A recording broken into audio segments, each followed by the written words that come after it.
I Chin Xiao, professional chicken murderer for 3 straight years. Let me back up. I got reborn into some ancient Chinese fantasy world with a cheat system called Kill God. Sounds badass, right? Kill stuff, get experience, level up your body. So what did genius me do? I signed up to work in the army kitchen. 3 years of slaughtering chickens and gutting fish, dawn to dusk, while everyone else was out dying gloriously on the battlefield. Smart? Absolutely. Glamorous? Not even a little. See, the frontline soldiers, the infantry guys, they dropped like flies. New batch every few months. Meanwhile, me and my knife were living our best life in the back, quietly grinding stats to 99 times a normal human. My arms could bench press a small horse, but officially, I was just the guy who chopped vegetables suspiciously fast. Then today, my fat boss with his stupid silk hat waddles up and goes, "Congratulations, you've been promoted." Translation: we're throwing you into the meat grinder because everyone else here bribed me, and you didn't. 3 years I carried that kitchen. Half the work, every single day. And this greasy walrus picks me to go die. I stabbed my busted knife into the cutting board so hard it sliced a fly in half. Didn't even aim. That's how you know I'm upset. But panic? Nah, I already had a plan. Infantry is for suckers. Archers, though, they stand in the back, shoot arrows in the general direction of the enemy, and call it a day. In 3 years, maybe 50 archers died total. Infantry? I lost count after the first 1,000. One problem, I'd never touched a bow in my life. My body was 100 times stronger than normal. I'd just maxed that out. By the way, the system literally told me, "Congratulations, you're at the limit, stop being greedy," but strength without aim is just a really buff guy throwing sticks. So I knocked on old Lee's door. He's this retired archer with a bum leg who works in the kitchen now. Sweet old man. I asked to borrow his archery manual, and he looked at me like I'd asked to borrow his kidneys. When I told him about getting kicked out, he cursed our boss 6 ways to Sunday, then sadly handed me a beaten-up yellow book called Basic Bow Techniques, an ancient wooden bow, and 3 arrows. 3 arrows. That's my entire training budget. He kept sighing like he was attending my funeral early. Drank half a bowl of the beef foot soup I bribed him with and shuffled off looking like someone canceled his birthday.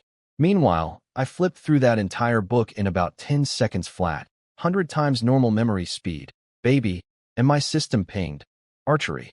Not yet learned, 0/1, 1 kill point left. One night to figure this out. Tomorrow I either pass the archer exam or get shipped off to the front lines to become a very muscular corpse. No pressure.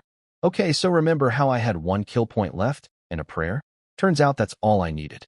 See, here's the beautiful thing about maxing out your body to 100 times normal. Everything becomes stupidly easy to learn. A regular person would need 100 kill points just to get beginner status in archery. Me? 1 point. 1. 3 years of grinding chicken murders finally paid off, and I nearly shed a tear. I spent that last precious point. Golden light flashed in my brain, and suddenly I had memories of training with a bow, hundreds of arrows, day after day. Except I never actually did any of it. The system just downloaded it straight into my skull, like some fantasy world Wi-Fi. My archery stat jumped to beginner. Can hit the target from 30 meters away. Not the bullseye, mind you. Just the target. Somewhere on it. Baby steps. I chugged the rest of old Lee's beef foot soup and passed out like a rock. Next morning, I figured, waste not, want not. I'm leaving today, but those fish aren't going to decapitate themselves. Every kill gives me 0.01 points. Yeah, that's basically nothing. But you know what they say, fly meat is still meat. And I should know, because I've literally killed flies for experience points before. My life is glamorous.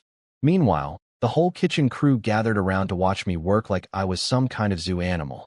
Look at him, still chopping fish even after getting fired. Born to be a workhorse. What an idiot. Real supportive bunch, these guys.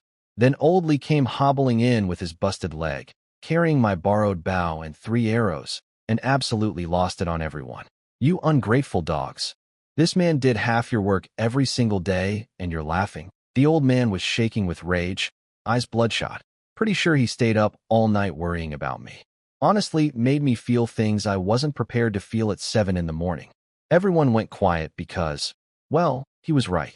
But also because they suddenly realized, wait, if I'm gone, Who's doing all my work? The answer hit them like a fish to the face. Them. Mood shifted real fast. I told Old Lee to hold on while I chopped 10 more fish heads. Gotta round out the numbers, you know? I'm being sent to die, but I'm still a professional. Then I tucked my rusty cleaver into my belt like some kind of budget samurai and followed him to the training grounds. Behind us, the comedy show resumed immediately. Did he just say he's gonna practice archery? He's never touched a bow in his life. This is the funniest thing I've heard all year, and honestly, fair point from their perspective. The deputy manager actually left his post just to come watch me embarrass myself. That's how confident everyone was that I'd fail. The man treated my archery practice like it was premium entertainment, popcorn sold separately. But here's what none of these clowns knew. I stepped up to the range, looked at the target 30 meters away, pulled back Old Lee's beat-up yellow bow, arrow knocked, and let it fly. Thwack. Hit the target. First shot.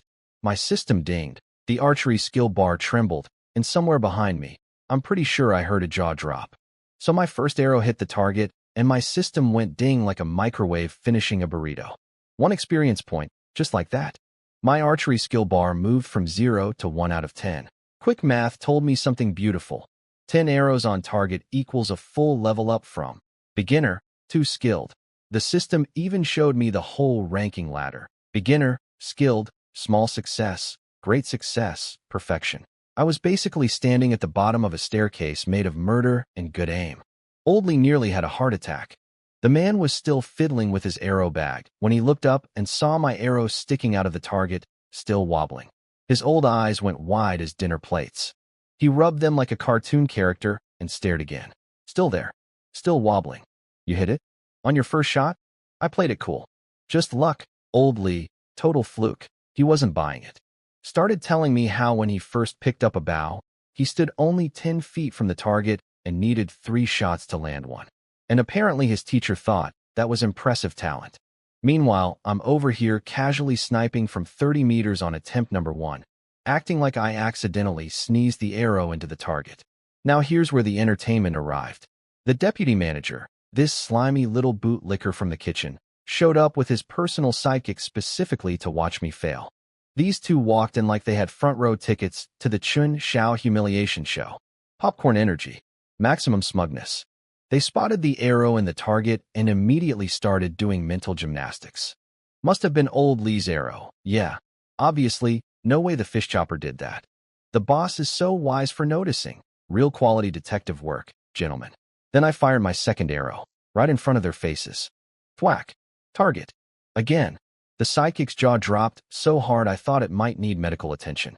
The deputy manager mumbled something about good luck, because apparently hitting a target twice in a row from 30 meters with 0 training is just your average Tuesday afternoon coincidence. Old Lee, meanwhile, was having a full spiritual experience. 2 consecutive hits from a guy who'd never held a bow before yesterday. He got so fired up he grabbed his own bow and casually launched an arrow from 60 feet away, nearly nailing the bullseye dead center. Then he stroked his beard and complained about getting old. 60 feet. Almost perfect center. And he calls himself washed up. Old Lee was low-key terrifying. But here's where I had to get strategic. I couldn't keep hitting every shot. That would raise way too many questions. People would start asking uncomfortable things like, how does a fish murderer shoot like a military sniper? And honestly, I didn't have great answers prepared. So I deliberately missed my next 3 shots. Just barely off target each time. Close enough that my system still gave me a trickle of experience. 3 missed arrows equaled roughly 1 point. Not efficient, but it kept my cover intact. My skill bar crept up to 3 out of 10. And oh boy, the peanut gallery was thriving. The deputy manager and his little shadow were practically hugging each other with joy. See? I told you it was just luck. 3 misses in a row. I could do better than this clown. Sure you could, buddy. You get winded walking to the latrine, but yeah, you'd be a natural archer. Then the big boss himself showed up. Season Wu Tai, the fat kitchen manager with his stupid white silk hat, the very man who threw me under the war chariot. He waddled onto the training ground like a judge arriving at court, arms crossed over his enormous belly, ready to watch me crumble. The deputy manager immediately started performing, bowing, scraping, tattling on me like a kindergartner. Oh sir, he's terrible. He only got lucky once. 3 straight misses. What a joke. He'll never pass the archer exam, huh? Now, Season Wutai isn't completely stupid. He admitted to himself that cutting me loose was a real loss for the kitchen. I was his best worker by a landslide. But I never bribed him, never slipped him gold or silver, never kissed his boots. In his world, that made me disposable. If I'd just greased his palm a little, he'd have sent someone else to die instead. Simple economics of corruption, and I refused to participate. He stood there watching me with those beady little pig eyes, already writing my obituary in his head. Shame he's wasting time. Dead man walking. That's when I decided the comedy hour was over. Arrow number 6. I pulled back old Lee's creaky yellow bow, felt the string bite into my fingers, aimed at that red center circle, and let it fly. The arrow curved through the air in a beautiful little arc, screaming with speed, and slammed into the dead center of the target. Perfect 10. Bullseye. The arrow shaft vibrated so hard it hummed like an angry wasp. Old Lee almost fell over. 6 shots fired, 3 on target, and one of those 3 was a flawless bullseye. He started mumbling to himself about natural genius, about how my talent exceeded his own, about how he'd never seen anything like it. The deputy manager? Mid-sentence, telling the boss how terrible I was. The word, miss, was literally forming on his lips when my arrow hit center mass. The humming of that arrow shaft was basically the universe laughing directly in his face. Season Wutai's pig eyes narrowed.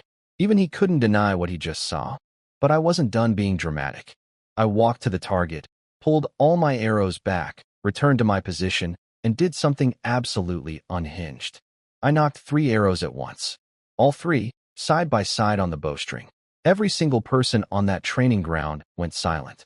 I raised the bow, drew back all 3, aimed at the bullseye, and thought to myself, let's see if my little theory about talent is correct.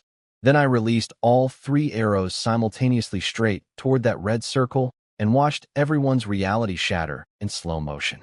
3 arrows left my bow at the same time, and every single one of them hammered into the target. The middle arrow practically kissed the bullseye. The training ground went so quiet I could hear a mosquito filing a complaint somewhere in the distance. Now let me explain why this worked, because even I was a little surprised. My archery skill came from the system, right? And the system rules said, within 10 zhang distance, arrows can hit the target. Turns out that rule is absolute.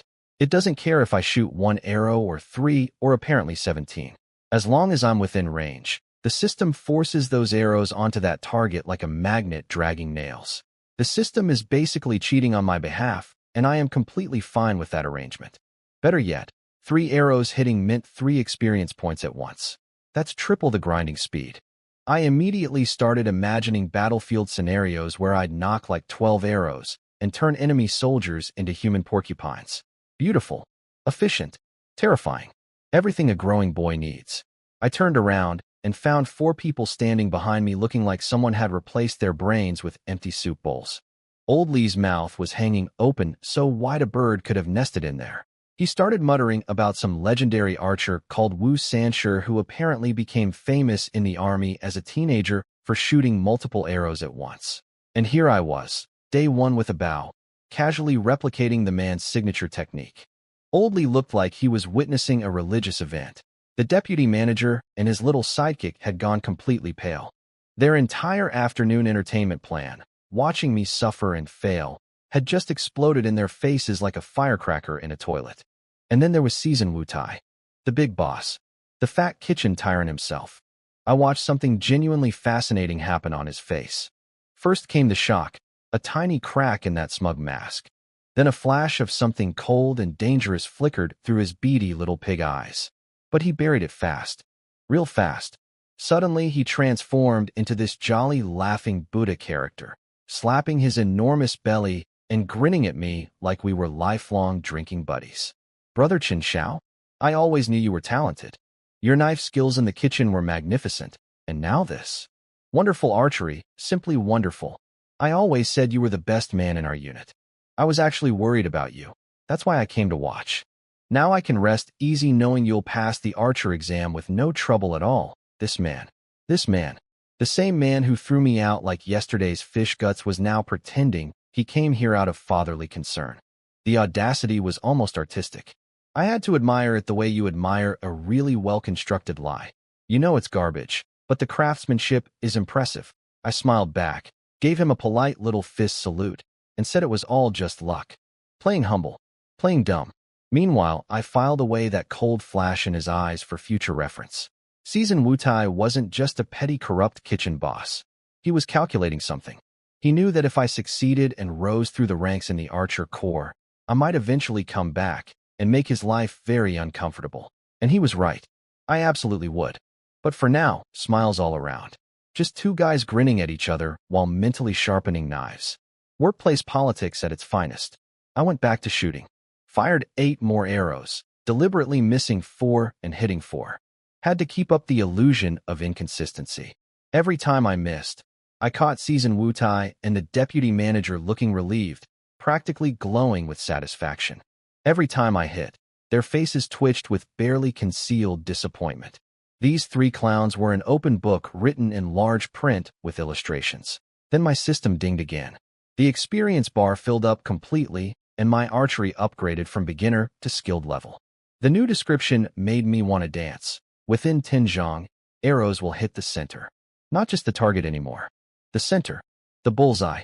Every single time. Guaranteed by the system's iron rules. Yesterday, I was a fish decapitator. Today I was a bullseye machine.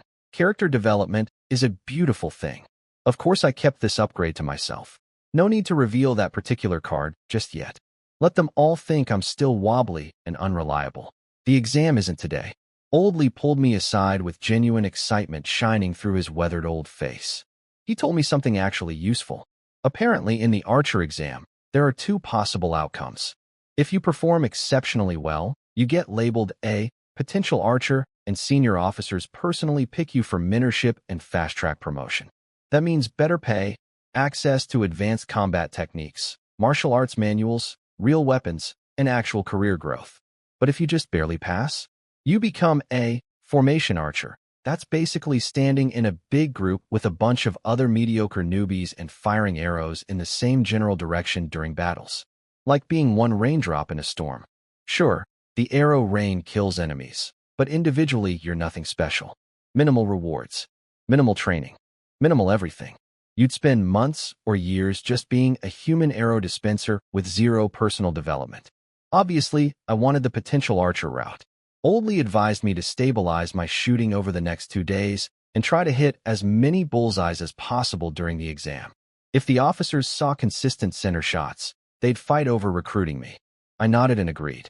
What Old Lee didn't know was that my inconsistency problem was entirely manufactured. I could already hit center every time. But telling him that would require explaining a magical murder-powered leveling system. And that conversation seemed complicated. We packed up the arrows and left the training grounds together. I needed to go register at the soldier transfer station since I was officially no longer kitchen staff. Just a free agent waiting for the archer exam. As we walked away, I glanced back one last time. Season Wutai was standing there with his arms crossed, staring at me with undisguised hatred now that he thought I wasn't looking. The friendly mask was completely gone. He was genuinely worried. A talented archer who hated him was a future problem, and he knew it. I caught his eye deliberately, gave him a tiny smirk, then casually turned back around like nothing happened. Behind me, I could practically hear his blood pressure rising. He was probably standing there touching his fat belly and wondering why I kept looking at him. Does he think I'm handsome? No, buddy. I think you're a dead man walking. You just don't know it yet. First things first, Season Wutai needed to die. Not eventually. Not metaphorically. Actually die. Tonight, preferably, under cover of darkness, nice and quiet. See, my system isn't called Friendly Neighborhood Experience Grinder. It's called the Kill God system.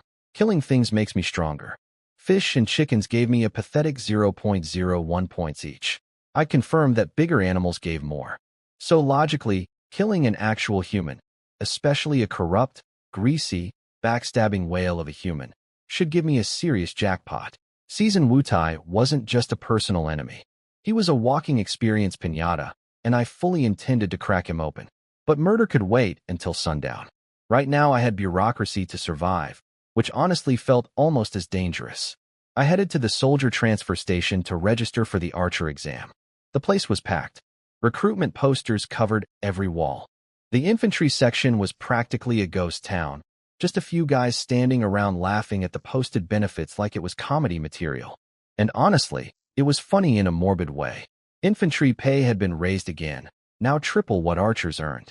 Sounds great until you realize why it's so high. Everyone who signed up before was dead. Their unclaimed bonuses just got recycled into the next recruitment poster like some kind of death pyramid scheme. Hey, come collect the salary of all the guys who died before you. Terms and conditions.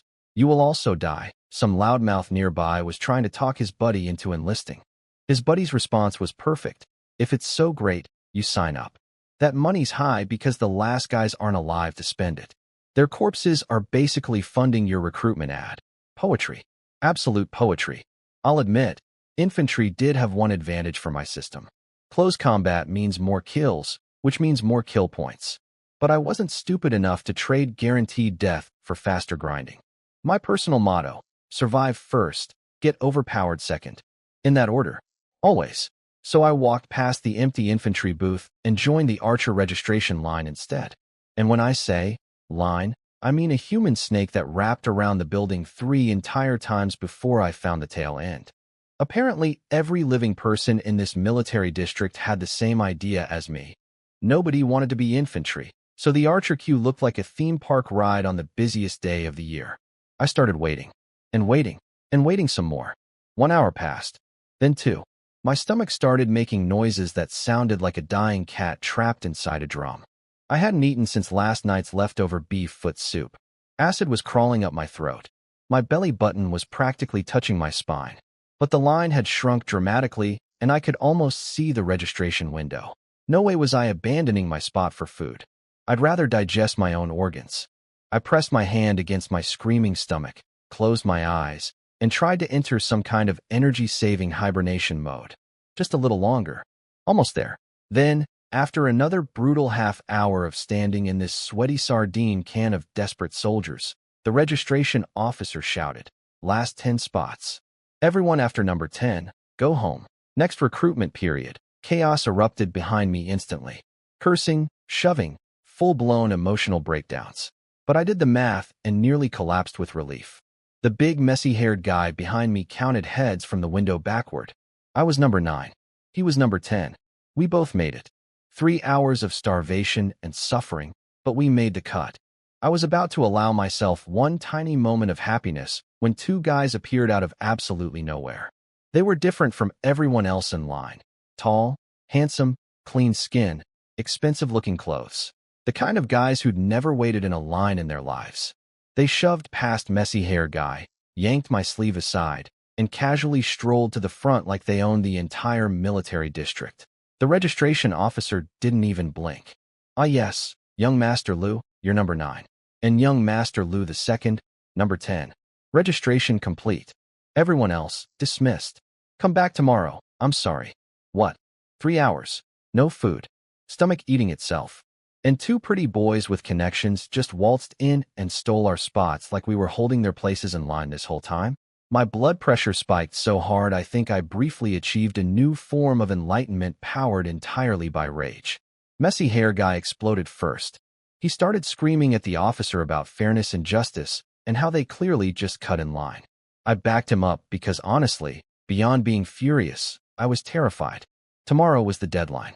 The infantry recruiters were coming to forcibly draft people. If I didn't register for the archer exam today, there might not be a tomorrow where I had any choice at all. I'd get snatched up as cannon fodder before breakfast. The officer told us to shut up and leave. The 2 Liu brothers glanced back at us with these infuriatingly smug little smirks, like we were insects complaining about the weather. The crowd behind us, all the people who also didn't make the cut, caught fire. Everyone started screaming about corruption and unfairness. The situation was rapidly approaching riot territory. Then someone important walked out from the back office. An older guy, well-dressed, clearly outranking everyone present. He raised his hands for silence and made a grand announcement. In the interest of fairness, all remaining people in line today may register. Oh, thank the heavens. Relief washed over me like cool water on a burning day. But then this distinguished gentleman walked straight over to me and messy hair guy and slapped our shoulders with a smile that didn't reach his eyes. These two were complaining about unfairness. Yes? Let's give them fairness. We'll test them first. Let's see if they meet the basic strength requirements for registration. His mouth said, fairness. His eyes said, I'm going to enjoy failing you. The registration officer caught on immediately, grinning like a shark. Of course, sir. Let's skip dinner and thoroughly examine whether these two gentlemen possess adequate arm strength. So let me get this straight. I starved for 3 hours, got my spot stolen by rich kids, nearly got kicked out, accidentally started a mini revolution, and now the guy who solved the problem was going to personally make sure I failed the strength test as punishment for speaking up. My stomach growled one final time, as if to remind me that on top of everything else, I still hadn't eaten. Cool. Cool. Everything was going great. One look at that officer's smirk, and I knew exactly what was coming. The senior guy who'd walked out and heroically announced, everyone can register, wasn't being generous. He was being strategic. He'd identified me and Messy Hair Guy as the troublemakers who started the crowd revolt, and now he was going to make us pay for it through the beautiful bureaucratic art of making exams impossibly hard. Their weapon of choice? Stone rollers. 2 of them, 100 pounds each. The test was simple. Hold one in each hand, arms straight out to the sides, perfectly horizontal, for half an incense stick's burning time. No shoulder movement. No arm shaking. Just stand there like a human letter T while gravity tries to rip your arms from their sockets. Now, this particular test was ancient history. Some previous emperor created it back when military service was actually cushy, good pay, high status, minimal dying. Back then they could afford to be picky. Nowadays, with barbarians invading from every direction and the empire literally on fire, nobody used this standard anymore except the elite units like the Flying Dragon Army. Our crappy little border garrison hadn't tested like this in years because if they did, they'd spend 6 months and still not recruit enough archers to fill a single brigade. Messy Hair Guy figured this out immediately and started protesting. Poor bastard. He knew the rules. Knew this was the elite standard being deliberately weaponized against 2 nobodies who dared complain about rich kids cutting in line. His face went from angry to pleading to devastated in about 3 seconds flat. The officer didn't care. Told him to lift or leave. Messy Hair couldn't do it, started yelling about unfairness again, and got physically dragged out by guards before he could finish his sentence. Gone. Just like that. 3 hours of waiting, stomach empty, dreams crushed, and now he was being paraded past the entire line as a warning to everyone else. And boy, did that warning land. Every single person in that queue went dead silent. The message was crystal clear. Sure, complain about corruption. Maybe you'll even win a small victory, but we'll remember your face and destroy you later. Classic power move. The crowd that had been screaming about justice 5 minutes ago suddenly developed a very convenient case of amnesia. Those 2 brought it on themselves. Should have kept their mouths shut. Nothing to do with us. Beautiful. Truly heartwarming solidarity from my fellow soldiers. I made a mental note to never rely on a mob for anything meaningful ever again. Meanwhile, the other applicants behind us were getting the relaxed version of the exam. Officer glances at your muscles, checks you're not visibly dying of disease, stamps your paper. Next person, please. Some of them were through in literally seconds. No stone rollers. No endurance tests. Just a casual once-over and a handshake. 3 people passed while Messy Hair was still being escorted out crying. Then the officer turned his attention to me. Your friend failed. Still want to try? I looked at the 2 stone rollers sitting on the ground like a pair of smug gray bullies. 100 pounds each. Arms out straight. Half an incense stick. Here's what this clown didn't know. I had the strength of 100 men. Not figuratively. Not. I'm pretty strong for my size, literally 100 times normal human strength. Each arm could handle nearly 5,000 pounds. These cute little 100-pound stones were like holding 2 apples. 2 very boring, very gray apples. I walked over, grabbed both rollers, and lifted them to shoulder height with my arms extended. The officer's eyebrows twitched slightly. He clearly expected me to struggle immediately, or at least show some strain. Instead, I was standing there holding 200 pounds of stone like I was waiting for a bus. But I'm not an idiot. Showing my full strength to these petty vindictive bureaucrats would only paint a bigger target on my back. So I acted. Started adding a tiny tremor to my arms. A little wobble here, a slight shake there. Nothing dramatic. Just enough to look like I was at my absolute limit, barely hanging on through sheer willpower and determination. Oscar-worthy performance, honestly. The officer watched me for a while, and something shifted in his expression. He went from hostile to mildly impressed. Told me I was actually the strongest applicant he'd seen today besides those two rich Liu brothers. Said if I applied to the Flying Dragon Army or the Crimson Blaze Army, I might even barely qualify there. Then he said the magic words, "Your attitude wasn't as bad as the other guy. You mostly kept quiet during the commotion." His hand came up, and his thumb started rubbing against his fingers in the universal gesture that transcends all worlds, all dimensions, all civilizations. Money. He wanted money. I reached into my belt and pulled out 2 pieces of silver. 3 years of monthly salary, carefully saved. And here I was handing it over to some mid-level registration clerk as a bribe just to get a piece of wood with my name on it. The system giveth and the system taketh. Mostly taketh. He pocketed the silver faster than a lizard catching a fly, tossed me a wooden registration token, and told me to show up in 3 days for the real archer exam. Then he started walking away like he'd just done me the world's biggest favor. But I wasn't done. I chased after him with my most grateful, most innocent expression. "Sir, you're so kind. What's your name? Where's your office? I want to properly thank you someday when I make it into the Archer Corps." He looked mildly surprised that a grunt was being this polite. Told me his surname was Chun, same as mine, single name Xuan. Then I asked about the senior officer who'd come out earlier, the one who'd orchestrated this whole punishment scheme. Got his name too. Huang, the head of personnel. Officer Qin Shuang snorted and walked off, probably thinking I was just another brown-nosing kid trying to make connections. He had no idea what those names were actually for. I pulled out my little notebook, the one I'd been keeping for 3 years. Page after page of names, written in tiny, careful characters. People who'd wronged me. People who'd wronged others. People who were corrupt, cruel, or simply needed removing from the world for everyone's benefit. I wrote down Qin Shuang and Huang the personnel chief, right below the 50-odd names already filling those pages. Right at the very top of the list, underlined twice, was Season Wu Tai. My stomach growled violently, reminding me it still existed and still hated me. I rushed to the mess hall, wolfed down the worst meal I'd had in 3 years, absolutely criminal cooking compared to my own, and wiped my mouth while silently judging whoever made this garbage. Then darkness fell. Perfect. I strapped old Li's bow across my back, tucked my rusty kitchen cleaver into my belt, and slipped out into the night toward the kitchen barracks. Season Wu Tai's quarters. Time to cross off name number 1. Time to take out the trash. I pulled out my little notebook, my beautiful, detailed, meticulously maintained revenge diary, and started reviewing tonight's shopping list.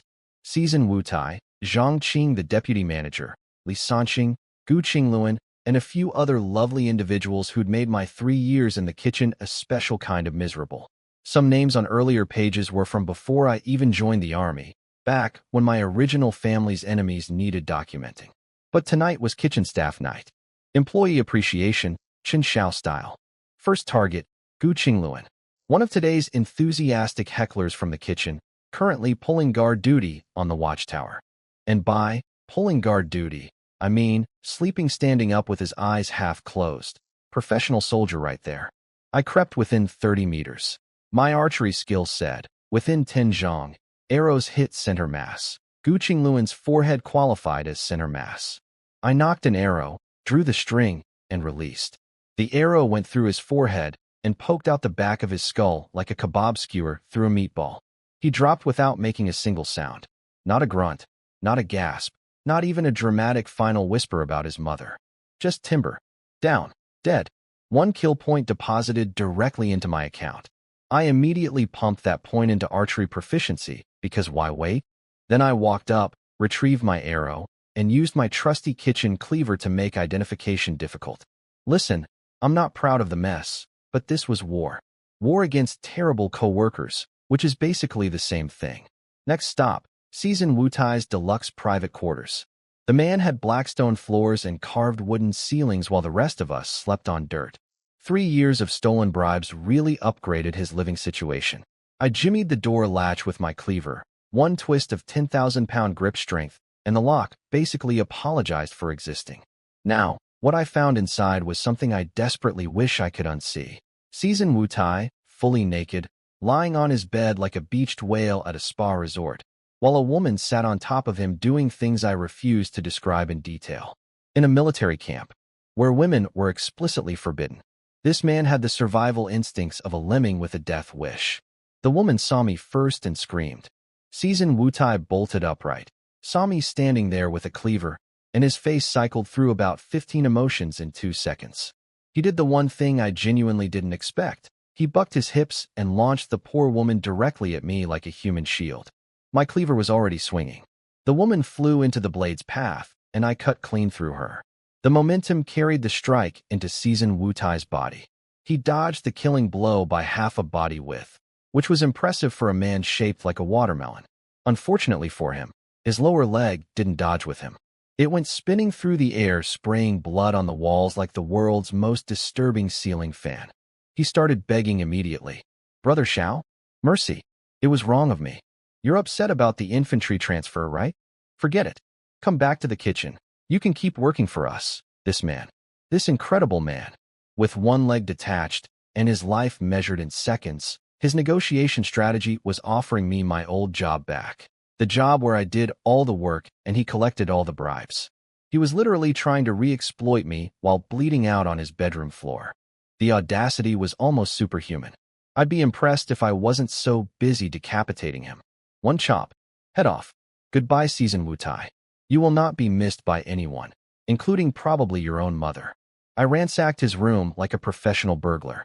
Found 30 silver pieces, not bad for a kitchen manager's hidden stash, and a martial arts manual called Minor Body Tempering Art. Now that was the real treasure. This technique could amplify your base strength with each level you practiced. Seasoned Wu Tai had owned this book for years, but only reached level 1 because he spent more time with women than with training.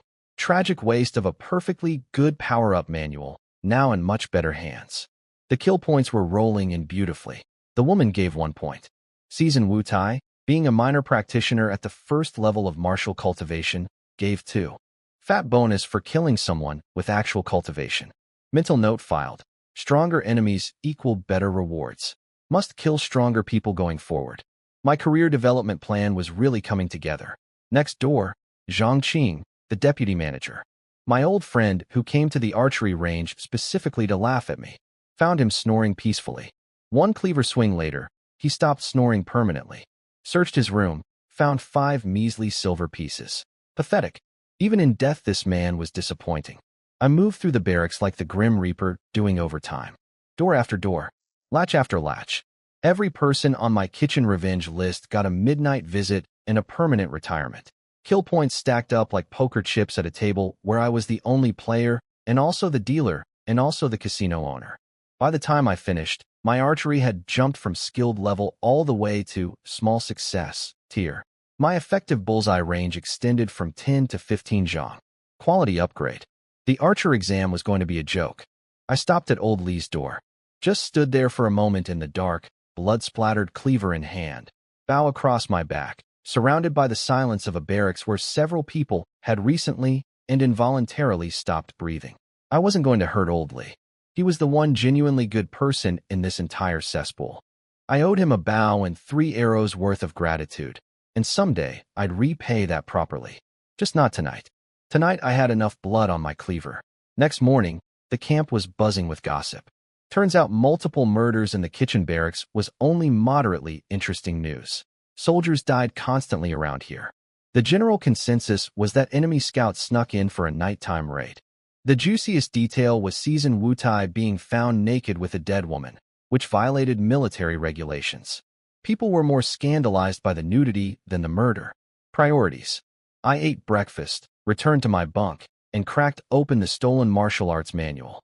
Memorized the whole thing instantly, 100 times memory speed, and a new skill appeared on my panel. Minor body tempering. Level 1, not yet learned. Experience needed, 1 point. Effect upon entry, double my current strength. Double my current strength. From 10,000 pounds to 20,000. And there were 10 levels. If each level doubled me, at level 10 I'd hit roughly 50 tons of raw punching power. 50 tons. That's half a blue whale. I could bench press ocean wildlife. I rolled up my sleeves. Time to grind. I stood in a basic horse stance, quieted my mind, and felt my blood energy rise from the soles of my feet, travel up through my legs, gut, chest, and crown, then loop back down my spine and return to the starting point. One complete energy cycle. Took about 15 seconds. Ding. Level 1 unlocked. 20,000 pounds of raw strength. Just like that. I stared at my stats in disbelief. Seasoned Wu Tai spent years practicing this same technique and only reached level 1. I did it during a casual morning stretch. The man dedicated his entire martial arts career to achieving what I accomplished between breakfast and brushing my teeth. Rest in pieces, you magnificent failure. To test my new power, I grabbed my old kitchen cleaver. This thing was a war veteran. 3 years of chicken genocide had left it rusty, chipped, and stained the color of dried blood. But it was actually forged from some special iron captured from barbarian invaders, passed down through generations of head chefs. Decent metal, terrible maintenance. I gripped the blade and bent it. The metal screamed like a cat in a bathtub, twisting into a pretzel shape with zero effort from me. Then I bent it back to normal. Perfect. 20,000 pounds was absolutely insane. I could probably punch through a castle wall and still have enough energy left to complain about the architecture. But I forced myself to stay humble. This world had serious cultivators out there. People who could probably flick me into orbit if they wanted. My current power was impressive by grunt soldier standards. But in the grand scheme of things, I was still a baby fish in a very large, very dangerous ocean full of sharks and sea monsters, and probably some horrifying mythological nonsense I hadn't encountered yet. No room for arrogance. I tucked the cleaver back into my belt and headed to the training grounds for some archery practice. The official exam was tomorrow, and while my archery had already reached the small success tier, accurate bullseye shots from 15 zhong, more practice meant more experience points meant more power. Simple formula. Beautiful formula. When I arrived at the range, I discovered something deeply upsetting. The entire training ground was packed.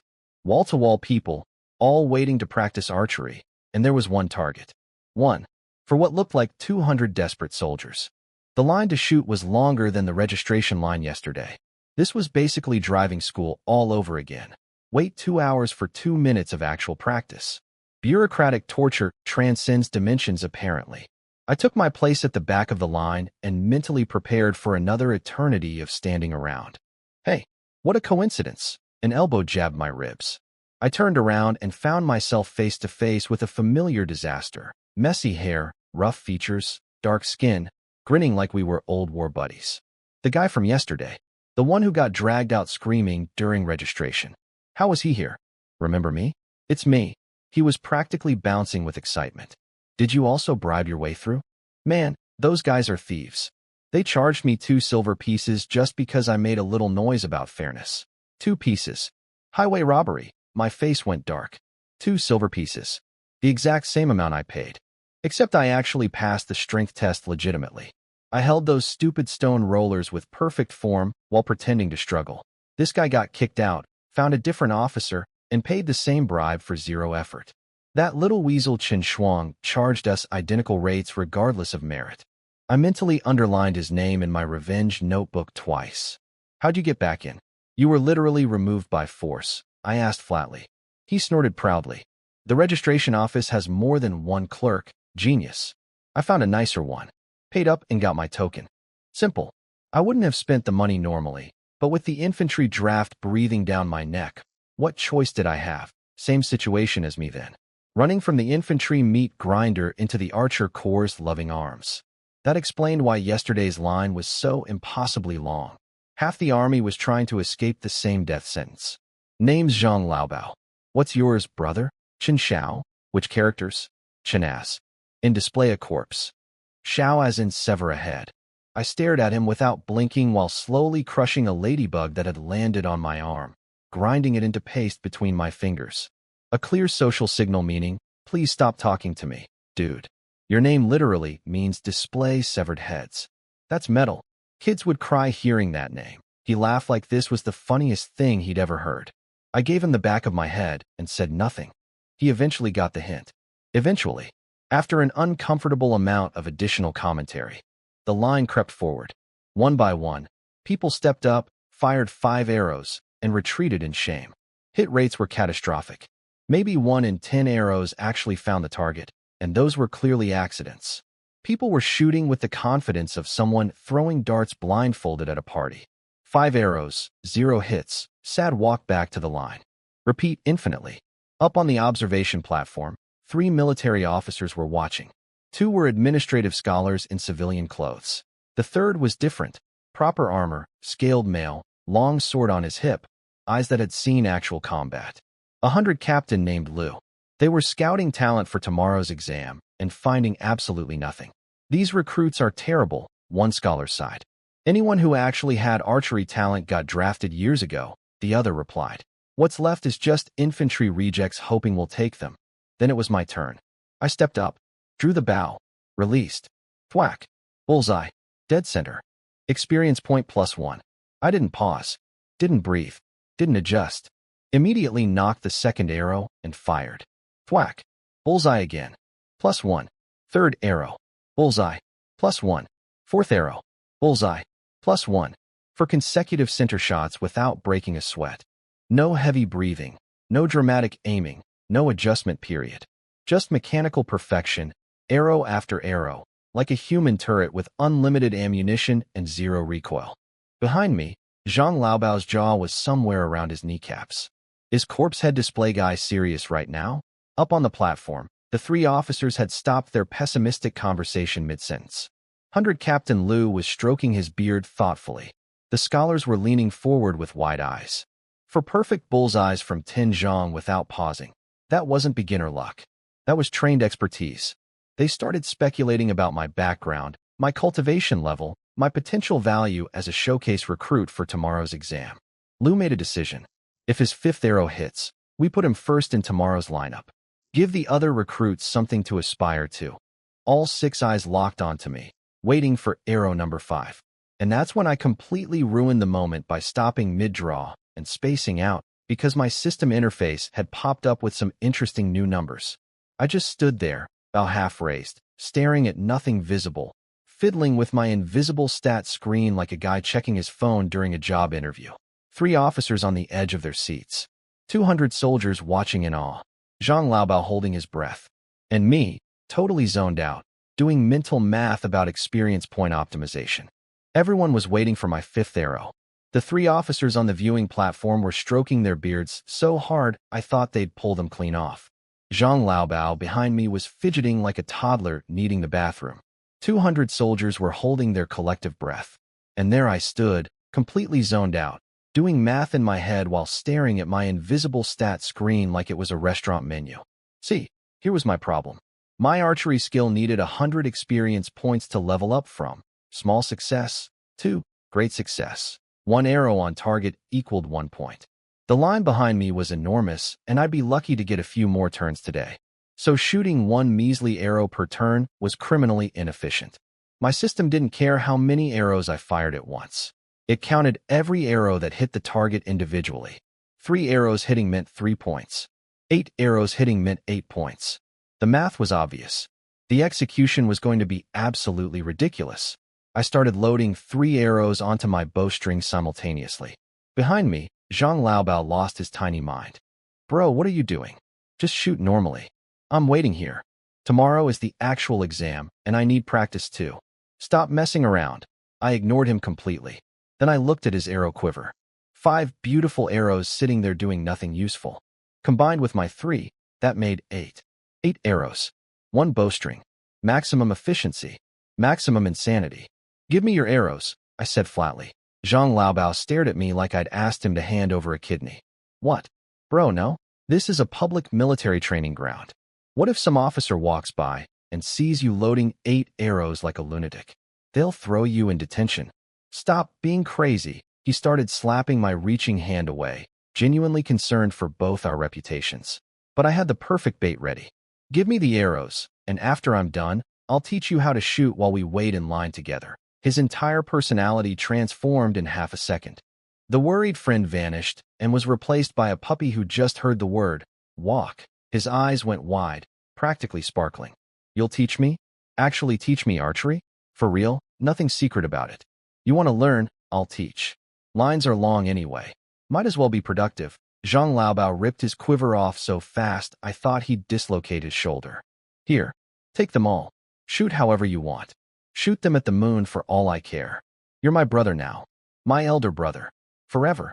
Unconditionally. This man's loyalty could be purchased for the price of a few archery tips. I respected the simplicity. Up on the platform, the three officers were having their own meltdown. The two scholars had gone from impressed to confused to genuinely offended within about 30 seconds. They'd been ready to crown me as tomorrow's showcase recruit, and now I was fumbling around trying to jam 8 arrows onto one bowstring like a child stuffing too many crayons into a pencil case.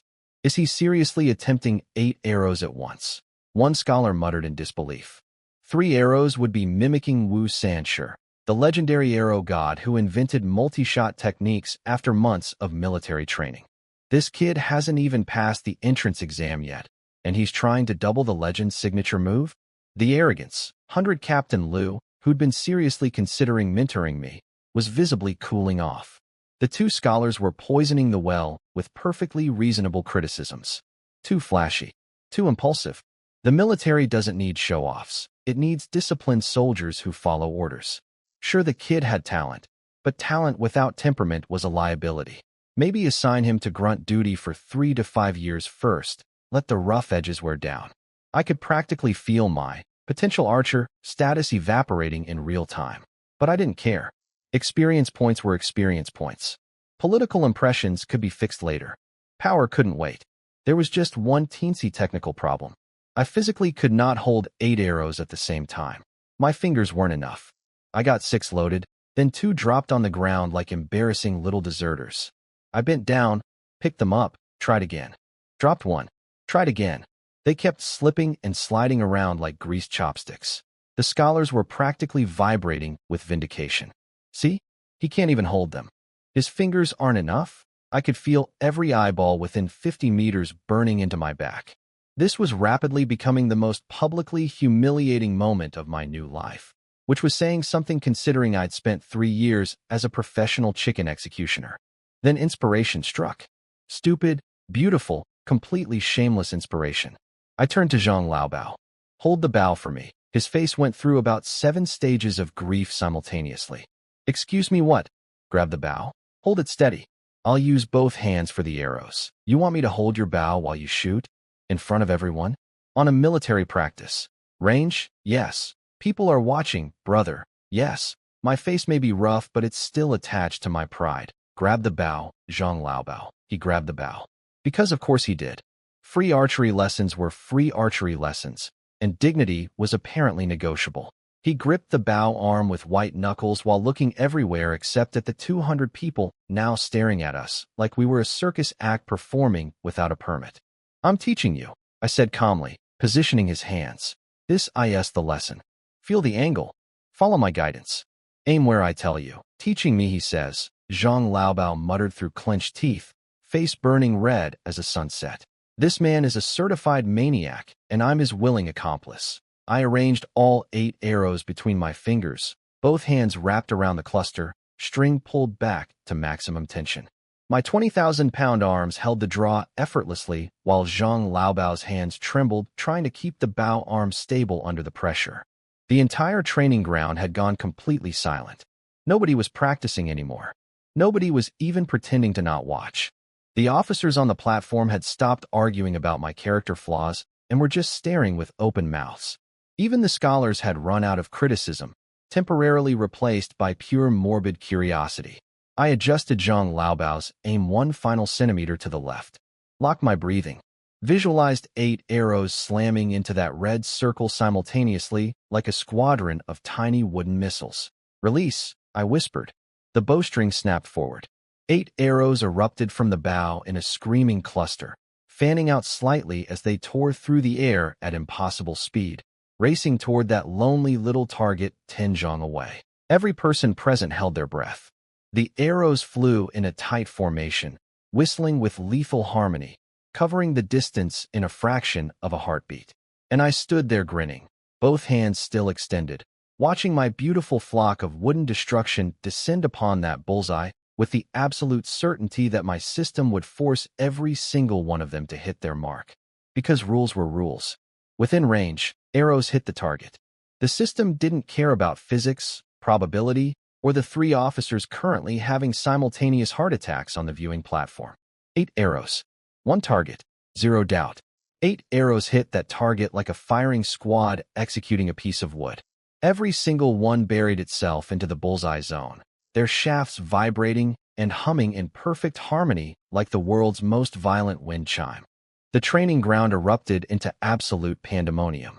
The two scholars on the platform started screaming like they'd witnessed a miracle, which honestly they kind of had. 100 Captain Lu's jaw dropped so far it practically needed its own zip code. He vaulted off the viewing platform in full armor.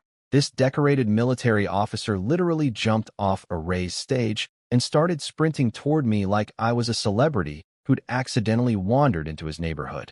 Around me, every single person who'd been quietly practicing their terrible archery completely abandoned their own training to swarm me.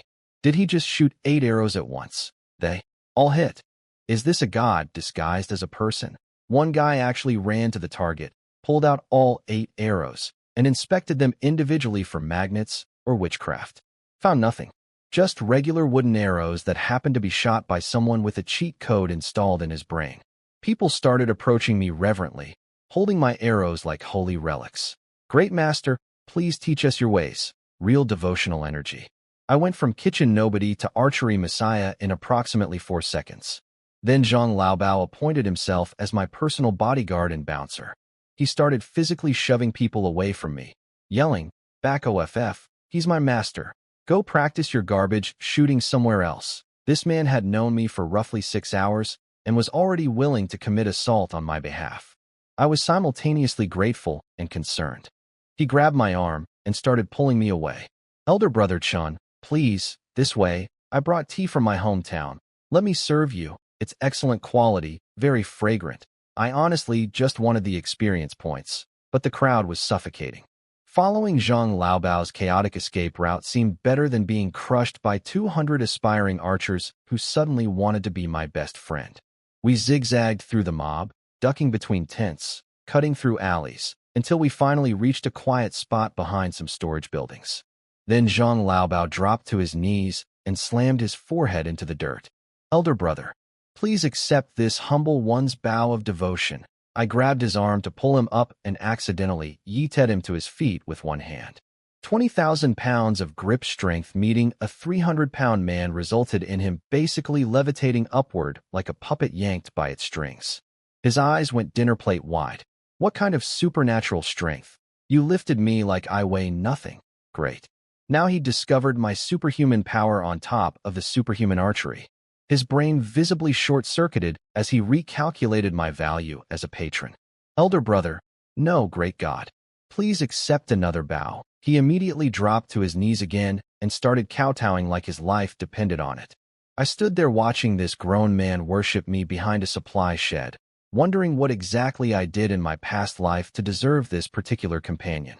The universe clearly had a sense of humor, and I was the punchline. Meanwhile, back at the training ground, 100 Captain Lu was pushing through the crowd, desperately searching for me. Where is he? The 8-arrow man. Where did he go? Nobody knew. I'd vanished into Zhang Laobao's chaotic extraction like smoke in wind. Lu searched everywhere, growing increasingly frustrated. The soldiers around him offered helpful commentary like, "He was right here a second ago," and, "Yeah, definitely was here. Isn't anymore though." Lu nearly exploded. "I know he was here. That's not helpful." Eventually he gave up and walked back to the platform, muttering about wasted talent and missed opportunities. His biggest fear was that I wasn't actually a recruit at all. Apparently elite archers from major armies sometimes snuck into small-town recruitment grounds just to show off and disappear. A prank. He was genuinely worried my 8-arrow display was just some bored prodigy's idea of entertainment, and I'd never actually show up for tomorrow's exam. Now here's where things got interesting without me even knowing. Those two pretty boy Lu brothers, the ones who stole my registration spot yesterday, were sitting comfortably in their private tent when their servant rushed in with the gossip. Some unknown archer had just fired 8 arrows simultaneously and hit every single one. 100 Captain Lu had personally come running. The mystery archer was being considered for squad leader position in tomorrow's exam, a position that was supposed to be reserved for the elder Liu brother. The brothers had a quick scheming session that would have made any self-respecting villain proud. Their logic went like this. Nobody actually identified the mystery archer. The crowd saw the performance, but not the face clearly. The archer vanished immediately afterward. Therefore, why not simply claim the elder brother was the mystery archer? Spread the rumor tonight, and by morning, everyone would believe it. During the actual exam, multi-shot techniques weren't even tested. It was standard one-arrow shooting. The elder brother was genuinely skilled at 20 zhang accurate shooting, so he'd perform well enough to maintain the illusion. The only risk was the real archer showing up and exposing the fraud. But the younger brother dismissed this confidently. Any true archery genius wouldn't bother with their pathetic little border garrison. 99% chance the mystery shooter was just passing through for laughs. Gone forever. They summoned their minions. And who walked in to kneel before them? My old friends Chen Shuang, the registration clerk who extorted my silver, and Huang, the senior personnel officer, both on the Liu family's payroll. Both immediately tasked with spreading the lie that the elder Liu brother was the legendary 8-arrow genius. I knew none of this was happening. I was too busy teaching Zhang Laobao basic archery technique in a dark corner of the camp while quietly grinding my own skills whenever he wasn't looking. After the crowd disaster earlier, I kept my shooting boring and normal. One arrow. Standard shots. No fireworks. Just steady, invisible progress, point by point, crawling toward the next level. Zhang Laobao turned out to be a surprisingly dedicated student once you got past the personality. He listened. He tried. He failed. He tried again. I taught him everything the system had given me about stance, breathing, and aim. He wasn't talented, but he was stubborn, which honestly counted for more in the long run. Hours passed. The camp emptied. Night swallowed the training ground until you could barely see the targets anymore. Most sane people had gone asleep. Zhang Laobao eventually collapsed from exhaustion, curled up against a fence post, snoring like a bear with sinus problems. I kept shooting. Arrow after arrow in the darkness, my 100 times eyesight cutting through the shadows easily. The experience bar crawled upward with agonizing patience. 95, 96, 97. Midnight arrived. The camp was dead silent except for distant guard patrols and Zhang Laobao's volcanic snoring. My bar hit 99 out of 100. One arrow away from great success, rank. I knocked my final arrow. Drew the string back slowly, feeling every fiber stretch against my fingers. Aimed at that invisible bullseye, I could see perfectly in the dark. Released.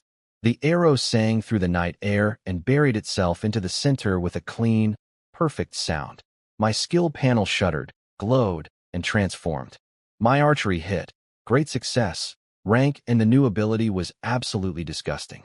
20 zhang, 60 meters, guaranteed bullseye on every single shot. But the real prize was something called rapid chain arrows. Every arrow returns to one. Sounded poetic. I had to test it immediately.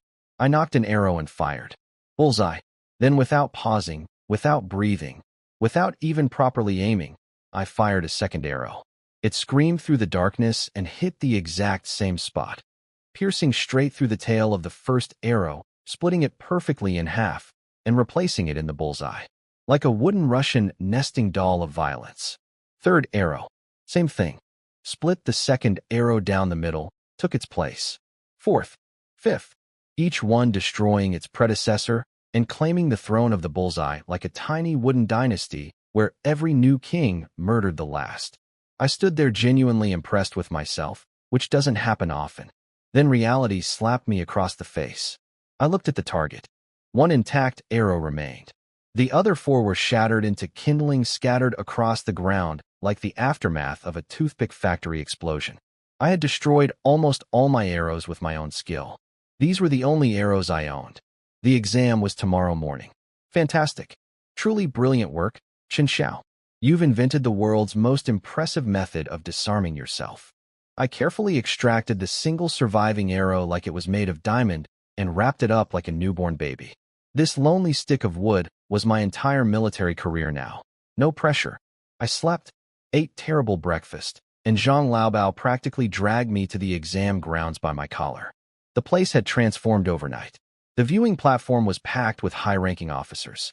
A yellow banner with the character 4, Dragon, fluttered in the morning breeze, the personal flag of Dragon Shutian, the regional military commander. This was the big leagues. The man who controlled the entire northwestern border had come to personally watch a bunch of desperate recruits shoot arrows at circles. Beside him sat Gu Qinghua, the 1,000 captain who commanded all local archer forces, wearing silver armor and carrying a massive silver broadsword like he was auditioning for a war painting. Then the 300 captains, Lu, and Feng. Lu was the one who'd watched my 8-arrow performance yesterday. Lu was the uncle of those 2 pretty boy brothers who stole my registration spot. Zhang Laobao gazed at the officer platform with stars in his eyes. A real man should aspire to sit in those chairs someday. Look at those flags. That authority. I gave him a cold stare and said nothing. We had very different definitions of life goals. The drums thundered. Flags waved. We marched onto the field in formation. And that's when I noticed something deeply unsettling. The guy at the front of the line, the designated squad leader, the presumed strongest recruit, was Lu Ming, the elder pretty boy, my line-cutting nemesis. And he was wearing my outfit. Not a similar outfit. My outfit. The same ratty brown cloth, the same yellowish collar, the same, I've been butchering poultry for 3 years, aesthetic that I'd been rocking since day one. This pampered rich kid, who probably owned silk underwear, was deliberately dressed like a kitchen worker. Like me specifically. Zhang Laobao spotted it too. Master, why is that Lu guy wearing your exact clothes? Then I heard the crowd whispering, and the pieces clicked together with a sickening thud. That's him. The arrow god from yesterday. Look at the clothes, same outfit. Lu Ming is the 8-arrow genius? Makes sense, his family are archery masters. Of course a Lu family prodigy would have that kind of talent. These magnificent con artists had stolen my identity. While I was teaching Zhang Laobao archery in the dark last night, the Lu brothers had been running a full propaganda campaign.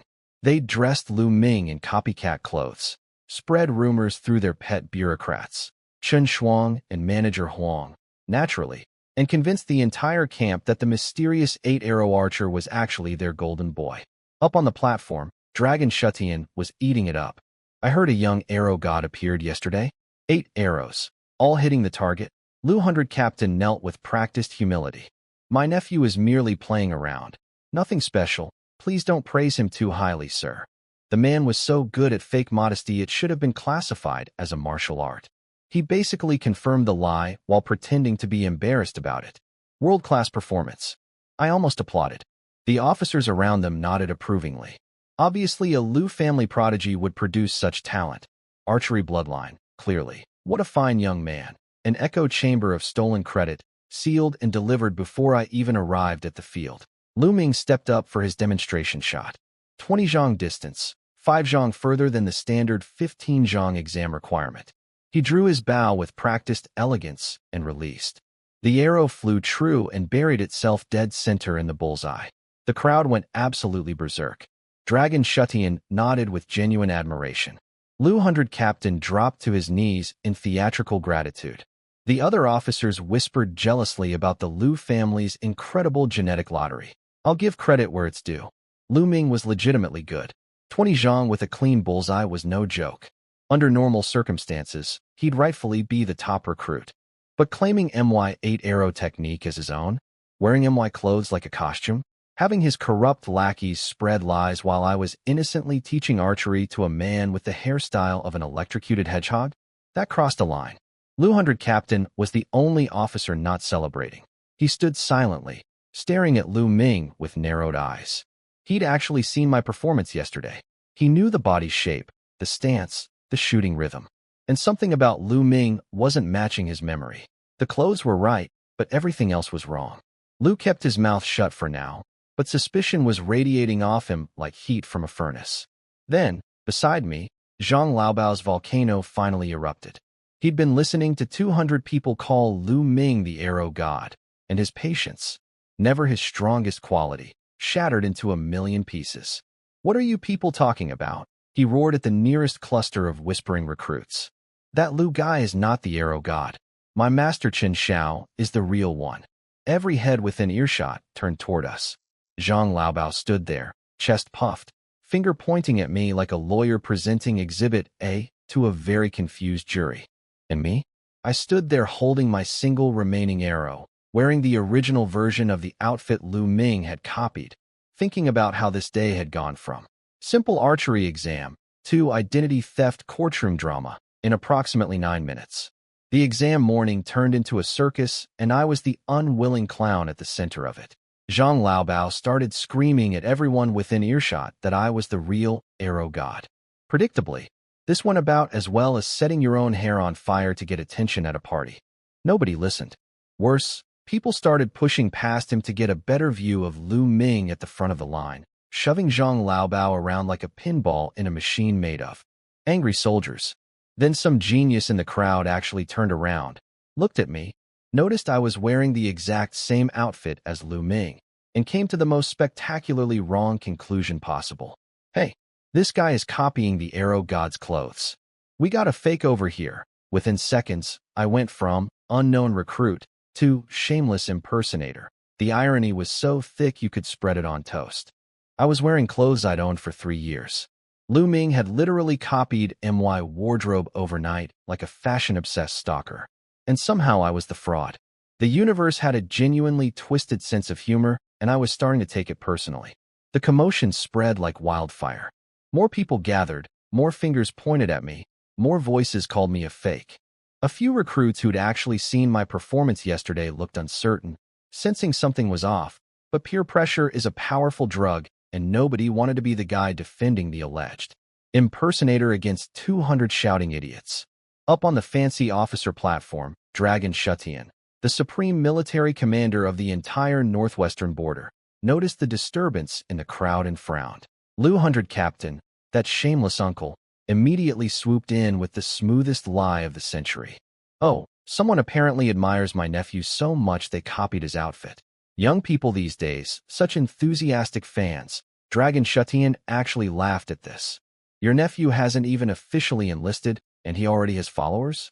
Impressive young man. The officers chuckled together like it was the most charming thing they'd ever heard. Meanwhile, I was standing 50 meters away being accused of identity theft by people wearing the same intelligence level as wet cardboard.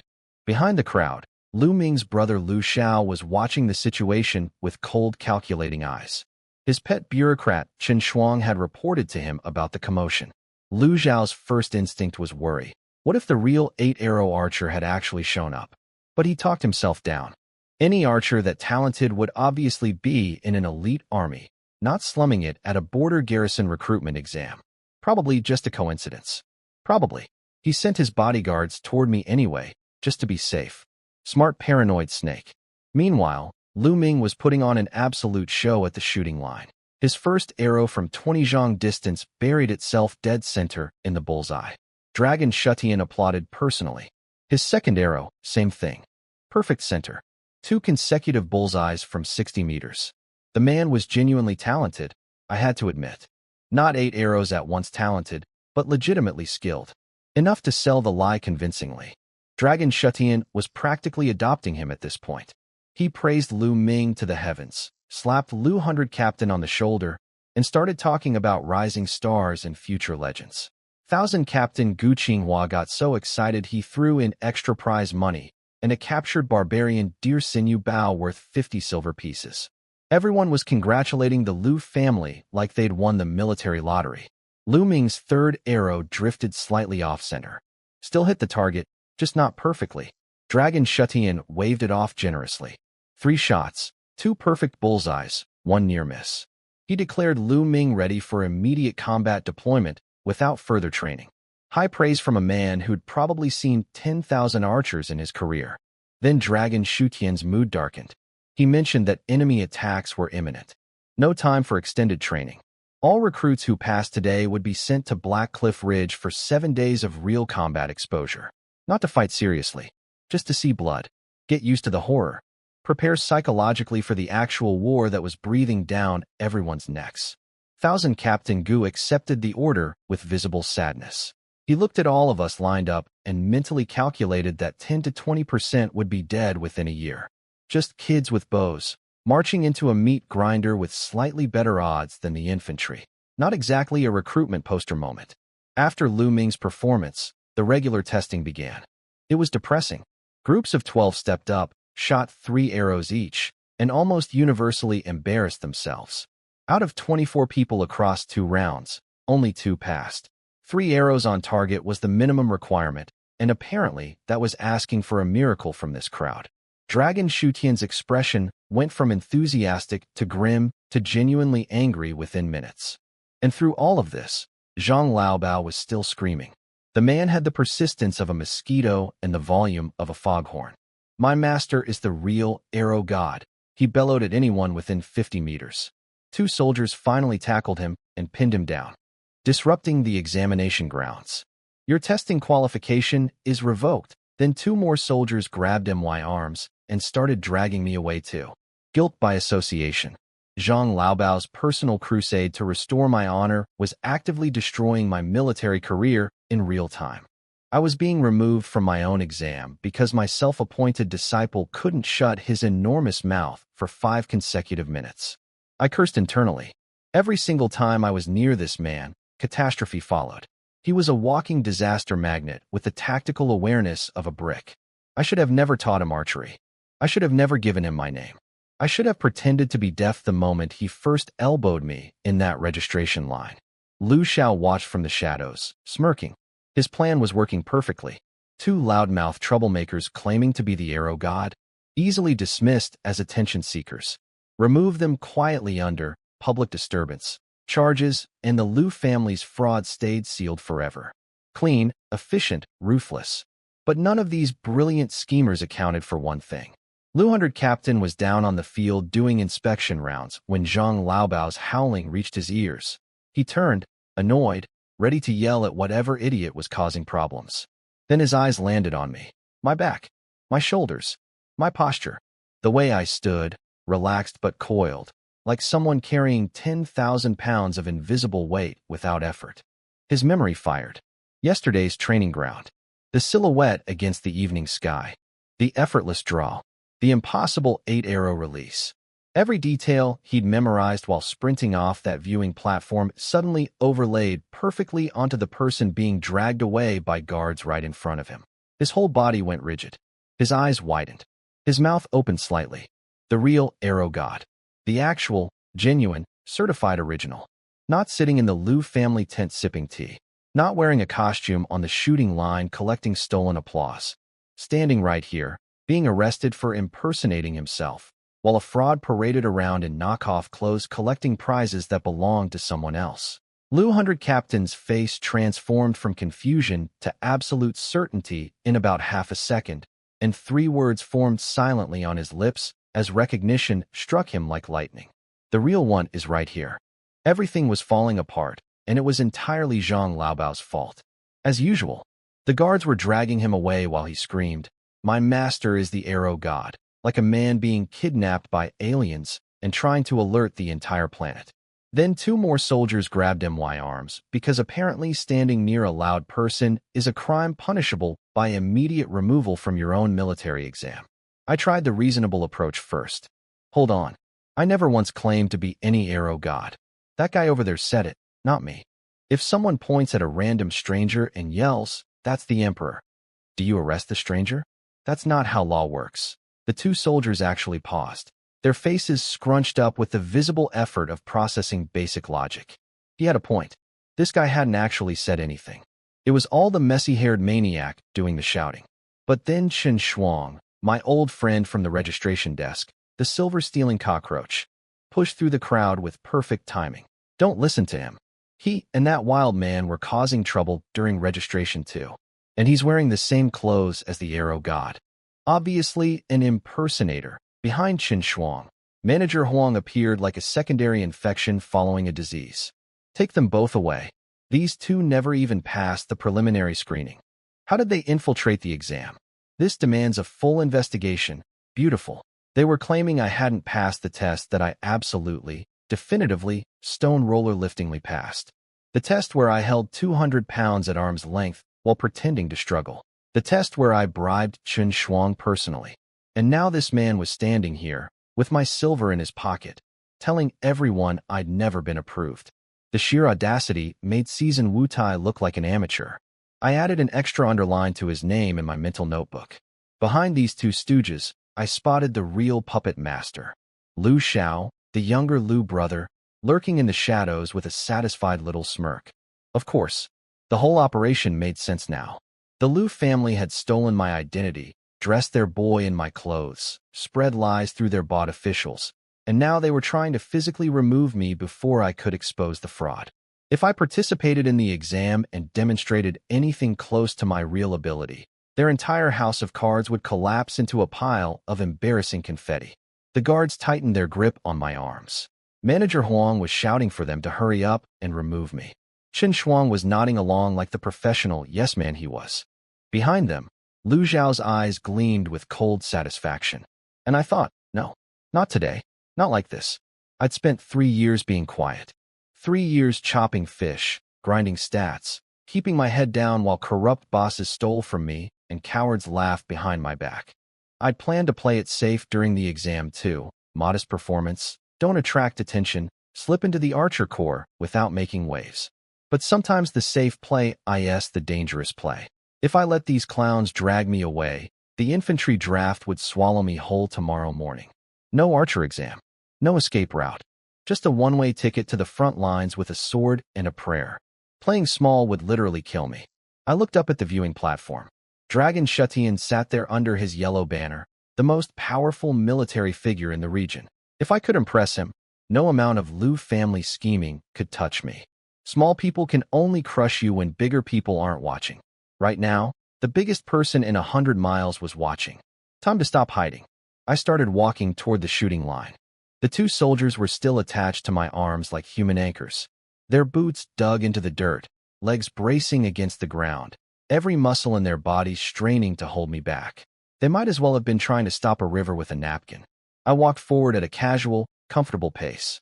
20,000 pounds of force versus two guys who probably benched 100 on a good day. My feet moved steadily, smoothly, almost elegantly, while two grown military men were dragged along behind me like children hanging off a shopping cart. Their heels carved trenches in the dirt. Their faces turned red with effort and humiliation. Not one step of mine slowed, even slightly. The crowd went silent. Then the whispers erupted. Is he walking through two soldiers? They can't stop him? Two of them. Look at his arms. He's already pulling out his bow while they're still hanging on him. Up on the platform, officers leaned forward with wide eyes. Dragon Shutian himself noticed. Who is that?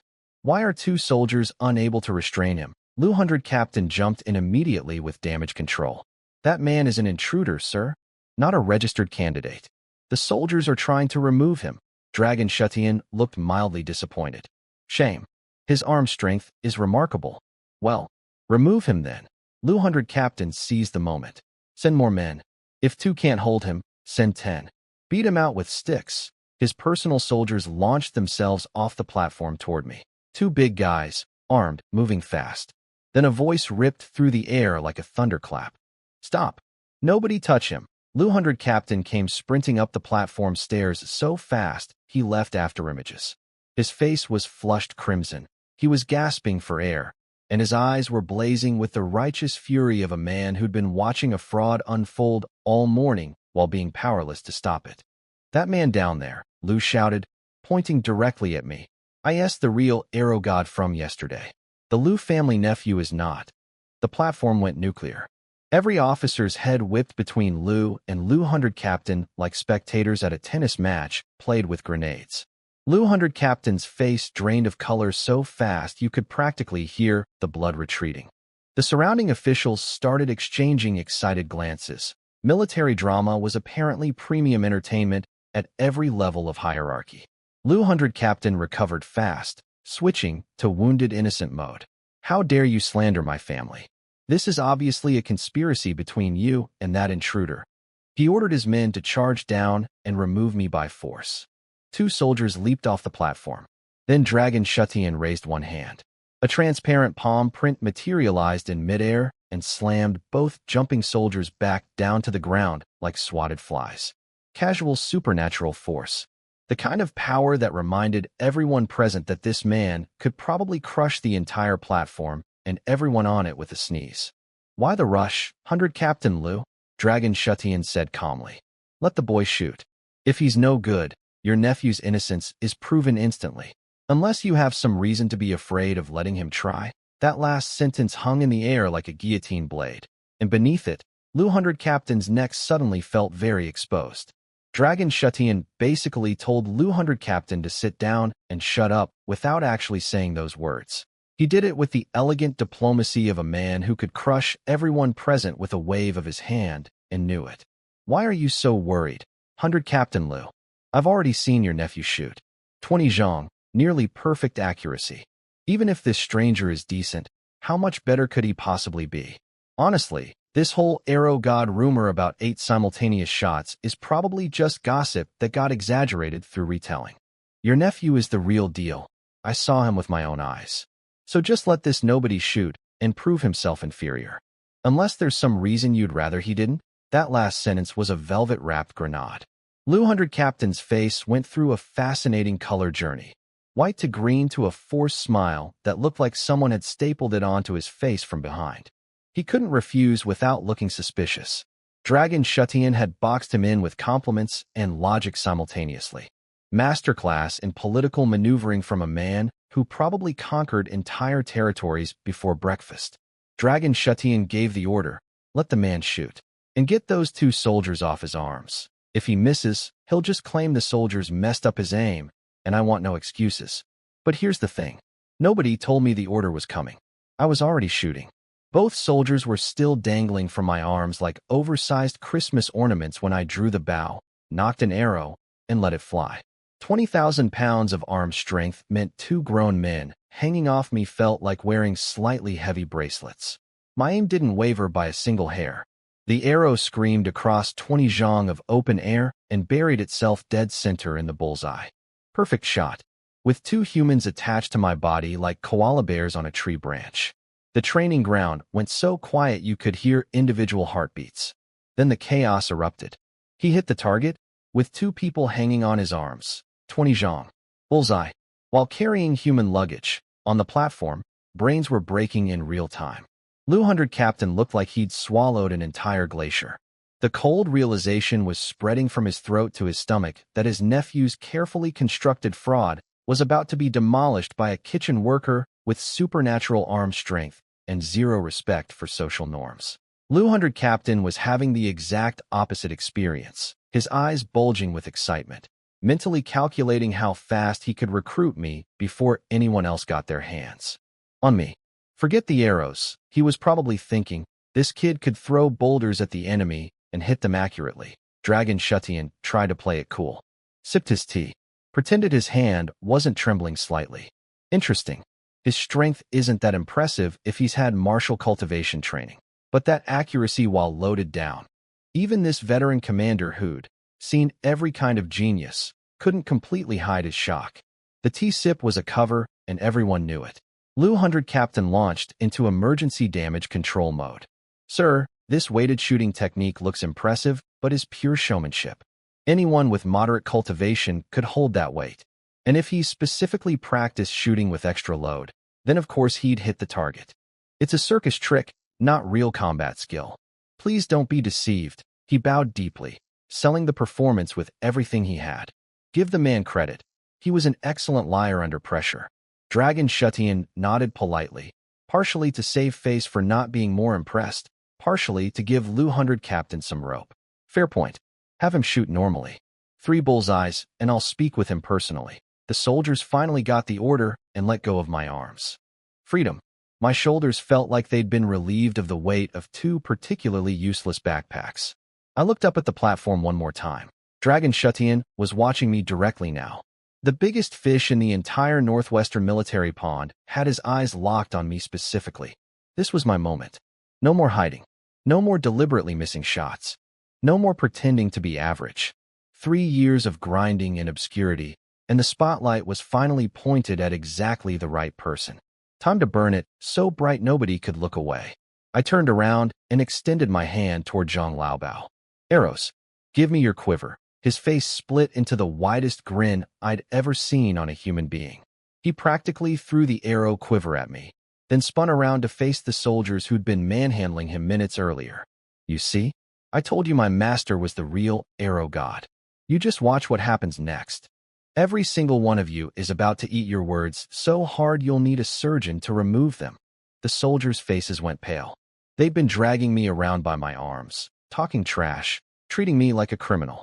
If I turned out to be legitimately important, that was the kind of career-ending mistake that haunted military men to their graves. I loaded 4 arrows onto the bowstring. Not 1, not 3, 4. The platform erupted into fresh speculation. Is he going for multi-shot? Is this the 8-arrow technique from the rumors? Lu 100 Captain said his nephew was the arrow god, but this guy, don't jump to conclusions, could still be showmanship. Lu 100 Captain's supporters rushed to his defense. Even if he fires 4, he won't hit anything. Multi-shot is a gimmick. He's just trying to create an impressive failure, so he has an excuse. But I noticed something beautiful. Even the skeptics had stopped blinking. Every pair of eyes on that platform, generals, captains, scholars, servants, all locked onto my hands. Nobody was looking at Lu Ming anymore. Nobody was talking about the Lu family's incredible archery bloodline. The entire gravitational center of this exam had shifted from the front of the line to wherever I was standing. 4 arrows knocked, bowstring drawn, 20 zhang of empty air between me and that red circle. I aimed. The world narrowed to a single point. 4 arrows and 1 target. My system guaranteed every shot within 20 zhang would find the center. 4 arrows meant 4 guaranteed bullseyes. Physics could file a complaint with the universe's management department. I released the string and watched 4 arrows tear through the morning air in tight formation, each one carrying enough force to punch through armor, each one guided by a system that didn't understand the concept of missing, all 4 converging on a single red, that had no idea what was about to happen to it. 4 arrows left my bow like a pack of wolves chasing the same rabbit. They crossed 20 zhang of open air in perfect formation and slammed into the target simultaneously with a sound like God clapping once. All 4 buried themselves in the bullseye zone, lined up in a perfectly straight horizontal row, forming the Chinese character 4-1, because apparently my system had a flair for calligraphy. The entire training ground, hundreds of soldiers, dozens of officers, 1 supreme military commander, went completely, absolutely, devastatingly silent. Not whisper quiet, tomb quiet, the kind of silence that makes you wonder if time itself stopped to stare. Then I heard a cracking sound from the viewing platform. Every head turned toward Dragon Shutian. The man had gripped his wooden armchair so hard during my shot that both armrests had disintegrated into sawdust. He was standing up, holding 2 fistfuls of wood powder, looking around at everyone staring at him with the expression of a man caught doing something embarrassing at a funeral. "What are you all looking at?" he barked, tossing the wood dust aside. "Terrible chair. Awful craftsmanship. Someone should be fired." Nobody believed him for a single second, but nobody was stupid enough to say so. The most powerful military commander in the region had just involuntarily destroyed furniture because my archery was too impressive. I'll be adding that to my resume forever. The officers started buzzing like a beehive someone kicked. The ones who dismissed me as a show-off 5 minutes ago were now falling over themselves with praise. Extraordinary talent, both strength and precision beyond anything I've seen. If we cultivate this young man properly, he could become a great general someday. That last guy whispered it, while nervously checking if Dragon Shutian heard him, because apparently suggesting someone might outrank your current boss was a potentially fatal career move even when meant as a compliment. Lu 100 Captain was having the time of his entire life. He was practically dancing on the platform, laughing so hard his armor was rattling. Now do you believe me? Is this enough proof? And this isn't even his maximum. He can do 8 arrows. 8. Most officers nodded sheepishly. Hard to argue with 4 arrows arranged in a perfect line across a bullseye from 60 meters away. But Lu 100 Captain's loyal cronies were still clinging to denial, like drowning men gripping driftwood. Must be a plant from another army. Lu probably hired this guy to humiliate the Lu family. His fingers aren't enough for 8 arrows anyway. That's obviously a lie. Lu nearly had an aneurysm listening to them. Then something genuinely unexpected happened. Lu 100 Captain himself stepped forward, dropped to his knees before Dragon Shutian, and surrendered. Just like that. Complete capitulation. "Sir, I was wrong. This young man is clearly superior to my nephew. If his identity checks out, he deserves the top position and all associated honors. The platform went quiet with shock. Lu 100 Captain, the master manipulator, the man who'd orchestrated an entire identity theft operation, was publicly admitting defeat and apologizing. Even Lu 100 Captain stopped celebrating, his eyes narrowing with suspicion. This wasn't genuine humility. This was a strategic retreat. Lu 100 Captain had realized the fraud was exposed beyond saving. So he was cutting losses and repositioning himself as a gracious loser rather than a caught cheater. The man could pivot from villain to humble servant faster than most people could blink.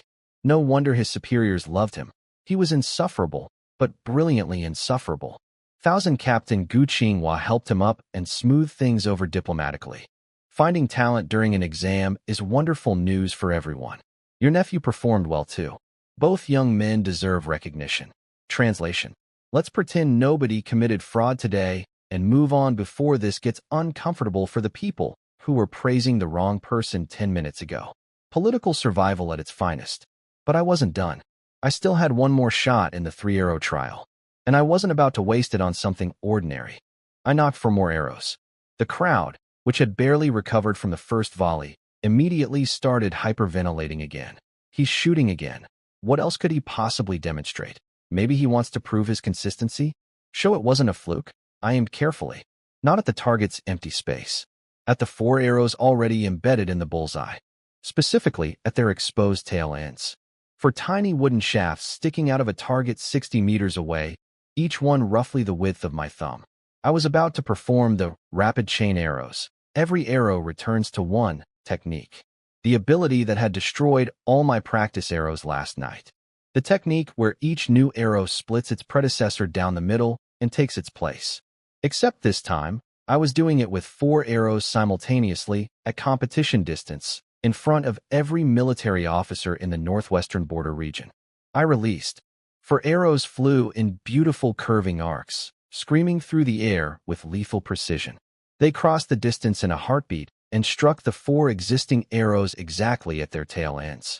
Each new arrow punched through its predecessor, splitting the old shaft cleanly in half, continuing forward with enough force to pierce completely through the entire target and out the back. Where 4 arrows had been, there were now 4 clean holes punched through the bullseye, arranged in that same perfect horizontal line. The target looked like it had been attacked by a very precise, very angry woodpecker. Most officers on the platform couldn't actually see the fine details from that distance. But Dragon Shutian could. His cultivation level gave him eyesight far beyond normal, and what he saw made his eyes literally glow. 4 arrows splitting 4 arrows. Perfect replacement. Every single shot threading through the tail of its predecessor at 60 meters. The mathematical precision alone was inhuman. The power required to punch through both the old arrows and the entire wooden target was monstrous. Combined together, it was the kind of archery that didn't exist in textbooks because nobody had ever been insane enough to attempt it. Dragon Shutian's mind was racing behind those glowing eyes. If this kid was from an elite army, playing games at a border recruitment exam, Dragon Shutian was prepared to throw away his own military rank to demand an explanation. But if this young man was genuinely just some unknown recruit who'd wandered into his tiny garrison by cosmic accident, then Dragon Shutian had just discovered the most valuable military asset in possibly the entire empire. A diamond in a coal mine. A dragon egg in a chicken coop. Either way, this person could not leave his sight. Bring him to my private tent. Now, the command thundered across the training ground. Soldiers scrambled. Officers straightened. The exam was effectively over. Nobody cared about the remaining recruits anymore. The entire military hierarchy had just reorganized itself around one person, and that person was a former kitchen worker whose greatest previous achievement had been efficiently decapitating poultry for 36 consecutive months. I lowered my bow, looked up at the platform where Dragon Shutian was staring at me with the intensity of a man who'd just found buried treasure, and thought to myself, well, that escalated quickly. 3 days ago, I was chopping fish heads.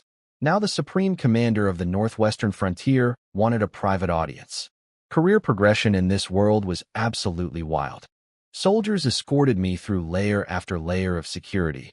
Guards, barriers, more guards, a narrow passage through what felt like a human maze, until I reached a private tent behind the viewing platform. Dragon Shutian's personal quarters. The kind of place where careers were made or destroyed over a cup of tea. Speaking of tea, they served me milk tea. Not the watered-down garbage from the mess hall. Real milk tea, with actual aroma. The kind of beverage that made you realize you'd been drinking flavored dishwater your entire military career. I almost cried. 3 years of kitchen work, and this was the best thing I'd tasted in this world. Almost worth the whole ordeal of being dragged around by soldiers and accused of impersonating myself. Drink, Dragon Shutian said casually, waving his hand like a man inviting a neighbor over for a chat rather than a supreme military commander interrogating a potential military asset. He studied me while I sipped. I could feel his eyes scanning every inch, my build, my arms, my posture. Then his gaze sharpened, and something changed in his expression. It went from curious to intensely interested, like a jeweler who just realized the rock someone brought in wasn't glass, but an uncut diamond. What he was seeing, I later understood, was my body's raw state. My strength wasn't from years of martial cultivation training. It was pure natural constitution, 100 times normal human baseline, completely undeveloped by this world's cultivation standards. To someone like Dragon Shutian, who could read a person's energy like a book, I must have looked like a nuclear reactor that nobody had bothered to turn on yet. All that power, barely tapped.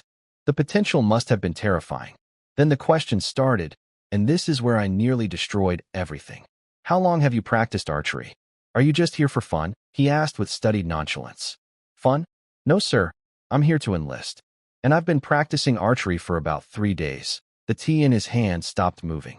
His entire body froze. You said, 3 days? The moment the words left my mouth, I realized my catastrophic error. I'd just demonstrated archery skills that belonged in the legendary master category and casually mentioned I'd picked them up over a long weekend. That was approximately as believable as claiming I'd learned to fly by watching birds for an afternoon. 3 years, I corrected immediately, switching to my most convincing, apologetic face. Sorry, my accent is terrible. Rural dialect. Very confusing. Years. Definitely years. Dragon Shutian stroked his beard, eyes glittering with that sharp, analytical light. 3 years to reach this level. Remarkable. Comparable to Commander Wu Sanshur in his youth. Truly exceptional talent. He bought it. Or at least he pretended to buy it. With men like Dragon Shutian, you never really knew which one it was. Then he started asking weird questions. Where was I from? Did I have family? What was my previous occupation? He was probing, testing, trying to figure out if I was some elite soldier from a major army who'd snuck into his backwater garrison for laughs. Apparently talented archers pranking small-town recruitment exams was a known phenomenon, and he was terrified that his new discovery might just be a bored prodigy on vacation. I answered everything honestly. Moshi Town native. Parents dead. One uncle. Former kitchen worker in the supply corps. Just resigned. Here to kill barbarians and earn glory. He examined my clothes, my shoes, my body language. Looking for any crack in the story. Any hint of expensive upbringing or elite military training hidden beneath my 3-year-old chicken blood-stained work clothes. He found nothing. Because there was nothing to find. I genuinely was a nobody from nowhere with a cheat system and a rusty cleaver. The most elite thing about my background was that I once served beef foot soup to a retired archer with a bad leg. Dragon Shutian sat back down, seemingly satisfied but still cautious. Everything you've told me, is it completely true? You genuinely intend to serve in my archer corps as a frontline soldier? How many times was this man going to ask me the same question in different words? Was this an interrogation or a customer satisfaction survey? Yes, sir. Here to serve. Ready to sacrifice my youth for the military and cut down enemies for glory. I laid it on thick. Patriotic. Eager. The kind of answer recruiting posters dream about. Good. Good. Good. He clapped 3 times, checked my file, confirmed my name, and told me to go wait outside for my reward to be announced. Then he dismissed me. That was it. No grand speech about my incredible potential. No immediate promotion. No secret martial arts manual handed over with trembling reverence. Just a bunch of weird questions and go wait outside. I walked out genuinely confused. Had I impressed him or not? Was he playing it cool? Was this some kind of military mind game? I'd just performed archery that made seasoned officers destroy furniture with their bare hands, and my reward was, go stand over there. What I didn't see was what happened after I left. The moment I was out of the tent, Dragon Shutian dropped the casual act completely and barked orders at his intelligence staff. Take this man's file. Cross-reference everything. Verify his hometown, his family, his work history. Check if any elite army is missing a prodigy. I want answers within half a day before the award ceremony. Move. Now. He wasn't being indifferent. He was being careful. If I was real, a genuine, undiscovered talent with no elite connections, then I was the most valuable find of his career and needed to be protected, cultivated, and absolutely never allowed to be stolen by a rival army. But if I was fake, he needed to know before he publicly invested his reputation. Meanwhile, outside, Zhang Laobao had bombed the exam spectacularly. 3 arrows, 2 on target, which sounded okay except the minimum was 3 for 3. He was out. Rejected. He shuffled over to me looking like a dog that had been left in the rain, bowed solemnly, and delivered a farewell speech about how he'd keep trying, keep training, and one day follow in my glorious footsteps. I bowed back politely while internally celebrating. This man was a walking catastrophe. Every encounter with him had produced chaos, accusations, near arrests, or public humiliation. His departure from my life was the second best thing that happened today, right after the milk tea. The remaining recruits who'd passed stood in formation, waiting for the final results. Feng 100 Captain began reading the official acceptance list. Names echoed across the silent field. Mine was obviously among them. Then he paused. His eyes flicked toward me with a look that carried weight. Now for the final announcement. The top performer of this examination, the one who earns the title of Arrow Champion, 10 silver pieces of prize money, and the captured barbarian Dear Sinew Bao. Every eye on the field turned toward where I stood. Beside me, I could sense the Liu brothers' combined hatred radiating like body heat from a furnace. Somewhere on the platform, Liu 100 Captain was probably grinning. Somewhere else, Liu 100 Captain was probably plotting.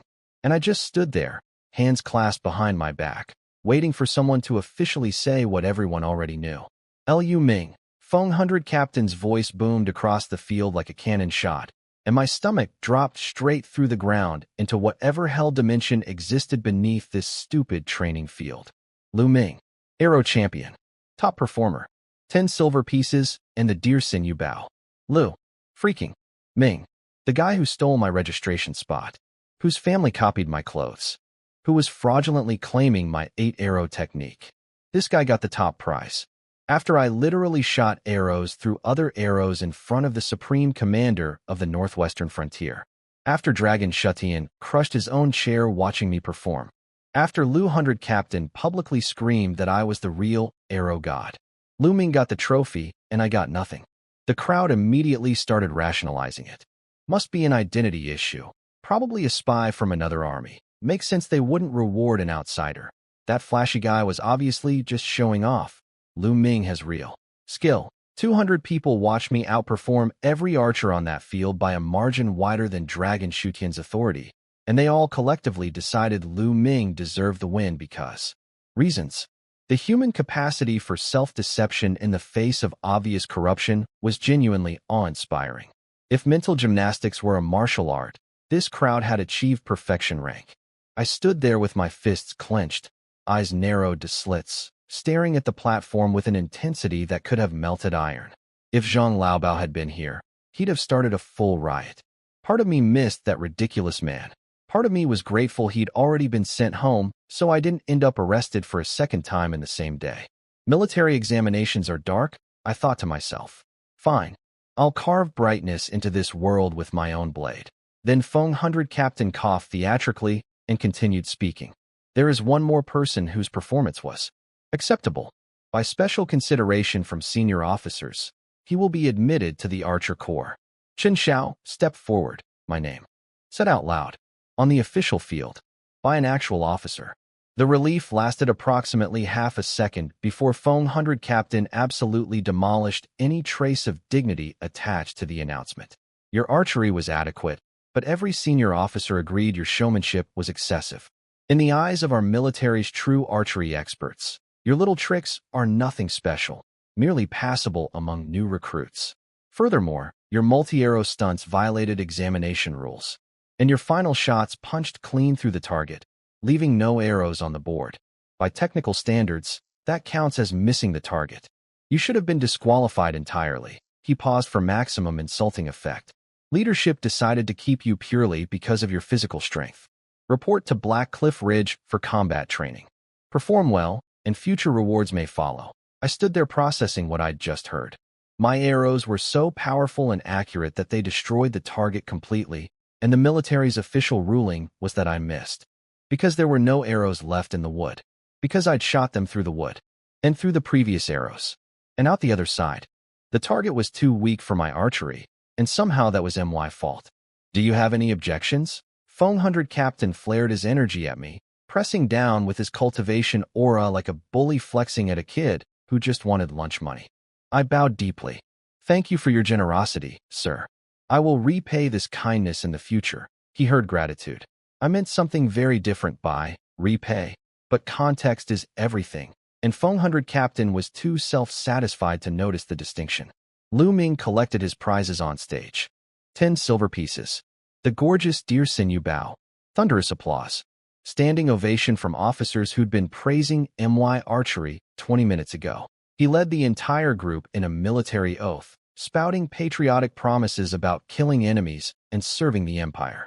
Every word tasted like someone else's stolen dinner. I turned and walked toward the new recruit barracks. Fist squeezed. Jaw tight. Mental notebook expanding rapidly. Then a hand landed on my shoulder. I spun around, ready to add another name to my list, and found myself face to face with a man in scaled armor with a long sword at his hip and genuinely decent eyes.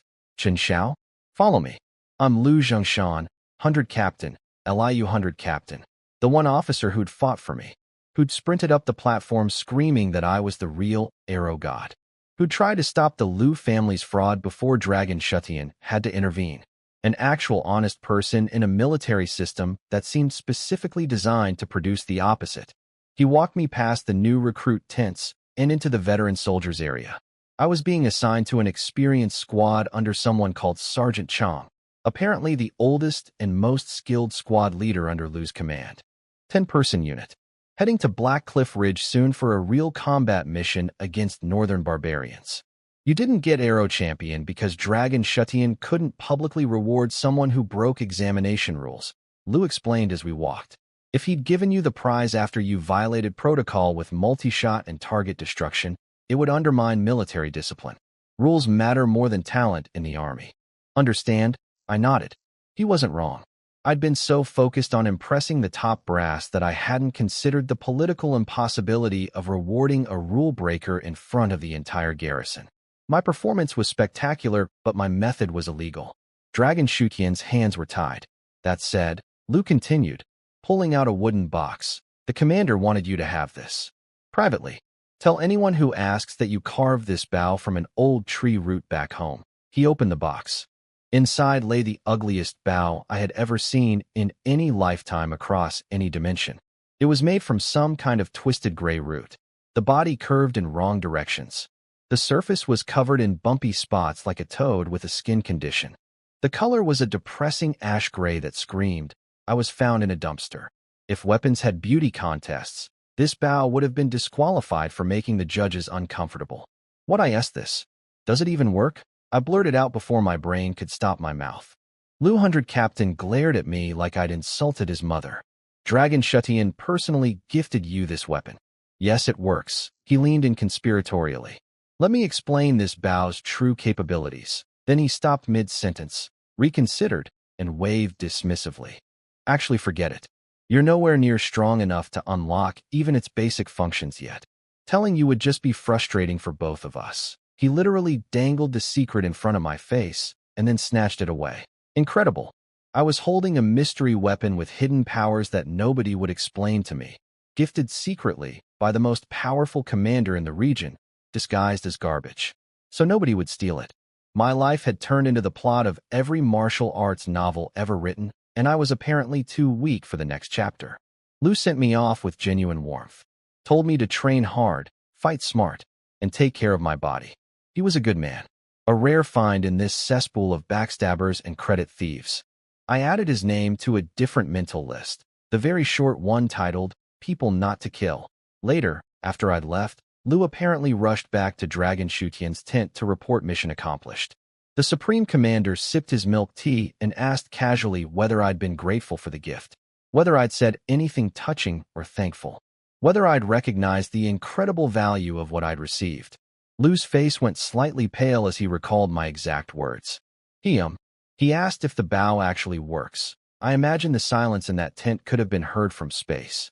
Dragon Shutian choked on his milk tea when Lu told him what I said about the bow. Apparently, the Supreme Commander of the Northwestern Frontier had gifted me his personal treasure, some legendary weapon called the Gray Mountain Divine Root Coil. And my response was, "Does this thing even work?" The man nearly died. Not from enemy combat, from my lack of gratitude. I almost assassinated a general with sheer ignorance. In my defense, the bow looked like someone ripped a root out of a swamp, twisted it into a vaguely bow-shaped pretzel, and called it a weapon. Gray, bumpy, covered in spots, curved in directions bows shouldn't curve. If Ugly had a physical form and decided to become an archery instrument, this would be the result. Nobody in their right mind would look at this object and think, priceless military treasure. They'd think, firewood. But here's what I didn't know at the time. Dragon Shutian had planned everything. He wanted the bow to look terrible. If he'd given me something obviously valuable, every corrupt officer and jealous rival in the garrison would have targeted me immediately. A beautiful bow screams, "Rob this person." An ugly root stick screams, "This poor idiot found garbage in a forest." The disguise was the protection. He also deliberately denied me the Arrow Champion title. Not because Lu Ming deserved it. Everyone with functional eyes knew I'd outperformed that fraud by approximately 1,000,000%. But publicly rewarding someone who broke examination rules would undermine the entire military discipline system. Dragon Shutian couldn't tell 1,000 soldiers, "Rules don't matter if you're talented enough." That's how armies fall apart. So he gave the trophy to the guy who played by the rules, and secretly gave me the better prize through back channels. Smart man. Infuriating, but smart. He even told Lu 100 Captain that if Lu successfully mentored me into a proper soldier, Lu's long-overdue promotion applications would finally get approved. So Lu had personal motivation to keep me alive and thriving. Dragon Shutian had turned my success into everyone's success. Political chess at Grandmaster level, and I was a pawn who didn't even realize he was on a board. The tree that stands tallest catches the most wind, Dragon Shutian reportedly muttered after I left. Poetic way of saying, that idiot needs to stop showing off before someone chops him down. Fair criticism, honestly. Anyway, wagons. Our convoy rattled toward Black Cliff Ridge, a mountain range so dark and ominous it looked like a sleeping dragon made of pure depression. Hundreds of soldiers packed into ox carts, bumping along dirt roads toward a combat zone where northern barbarians were apparently preparing a major assault. New recruits would get their first taste of real warfare. See blood, smell death, either adapt or become part of the scenery permanently. My stats had improved nicely during the journey. While everyone else slept or complained, I quietly practiced the minor body tempering art and broke through to level 2. 30,000 pounds of raw strength now. Each level doubled my base power, and my 100 times talent meant I progressed at a speed that would make normal cultivators weep into their training manuals. Level 3 would only require 88 enemy kills. On a battlefield, that was practically an afternoon's work. A chubby soldier elbowed me mid-meditation, which was becoming a disturbingly common occurrence in my life. "Hey, new guy? You must have serious connections, huh?" Connections. Me. The former chicken executioner with 0 friends, 0 money, and 0 family influence.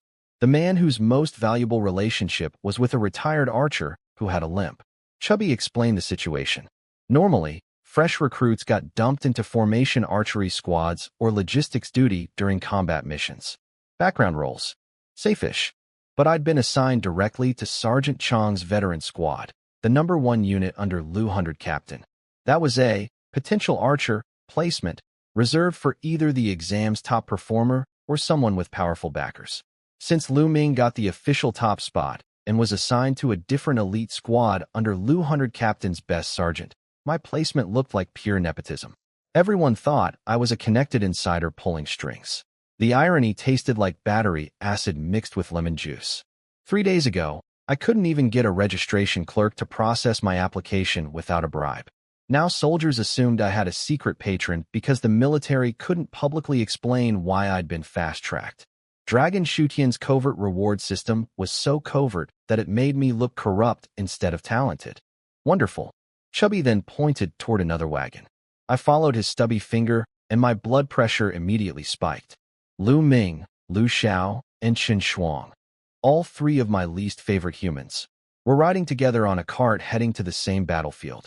The two pretty boy fraudsters and their pet bureaucrat, apparently inseparable even during military deployment. Chen Shuang had fully committed to his role as the Lu family's personal servant, abandoning any pretense of being a neutral government official. I stared at them across the convoy. Chen Shuang must have felt my gaze because he looked back. Our eyes locked across 50 meters of dusty road like two gunslingers in a standoff. His expression flickered with cold recognition. He knew who I was. He knew what I could do. And behind those calculating eyes, I could see him already planning how to neutralize me before I became a bigger problem for his precious Lu brothers. He leaned over and started whispering to the Lu brothers. Both turned to look at me. For hostile eyes joined Chen Shuang's too. 6 eyeballs of concentrated hatred aimed at my face across the wagon train. I lowered my head and closed my eyes. Not out of fear. Out of efficiency. Dead men didn't deserve my attention. They deserved my arrows, and those would come soon enough. The battlefield had a beautiful quality that military camps lacked: chaos. In the fog of war, arrows flew everywhere. People died from every direction. Friendly fire was common and rarely investigated. 3 enemies heading to the same war zone as me was practically the universe hand-delivering my revenge on a silver platter. I resumed practicing the body-tempering art, channeling energy through my meridians while the cart bounced along. Every minute of cultivation brought me closer to level 3. Every mile of road brought me closer to a place where killing was not only legal, but actively encouraged and rewarded with medals. Then a whistling arrow screamed overhead. The convoy erupted into immediate chaos. Soldiers scrambled for helmets. Officers bellowed orders. Shields went up. The fat guy next to me jerked awake so violently he almost fell off the cart. Enemy attack. All units defensive positions. Black Cliff Ridge loomed ahead, dark and hungry. And somewhere in those shadows, the northern barbarians had decided they didn't want to wait for us to arrive. The war had come to us first. I opened my eyes, gripped my ugly gray bow, and smiled. Finally, experience points were about to get a lot easier to earn. Bone arrows started raining down on our convoy like the world's most aggressive hailstorm. White-tipped, crude, fired from bushes about 30 meters away. Welcome to Black Cliff Ridge. The barbarians couldn't even wait for us to park before trying to murder us. 0 hospitality. 1-star review. I slammed my helmet on and yanked up a shield just as arrows started thunking into the wood around me. Meanwhile, Sergeant Chong, my new squad leader, casually pulled a gleaming steel sword from his hip and started cutting arrows out of the air. Not dodging, not blocking, slicing them in half mid-flight. His blade moved in smooth circles, carving through every incoming projectile like he was stirring soup instead of deflecting death. Arrowheads rained around the cart like wooden confetti. This man was terrifying, and I immediately respected him. Then a skinny guy with a face like a malnourished monkey leaped off the back of the wagon, whipped out a longbow, and started returning fire into the bushes at ridiculous speed. Arrow after arrow, no pausing, no aiming for more than a fraction of a second. His quiver was empty in moments. The bushes went quiet. No more incoming fire. Nice work, skinny monkey. Sergeant Chong slapped the thin guy's shoulder, then jumped over to me with genuine concern on his face. You okay? Not hurt. I was fine. The shield worked. Also, Sergeant Chong had apparently been deflecting arrows specifically to protect MY section of the cart. Lu 100 Captain must have given him very specific instructions about keeping me alive. Probably something like, if this kid dies, your promotion dies with him. Good, he nodded. From now on, remember this. Constant vigilance is the only thing keeping you breathing out here. You've never been in combat. Start learning now. Then he turned around and absolutely walloped the fat guy sleeping next to me.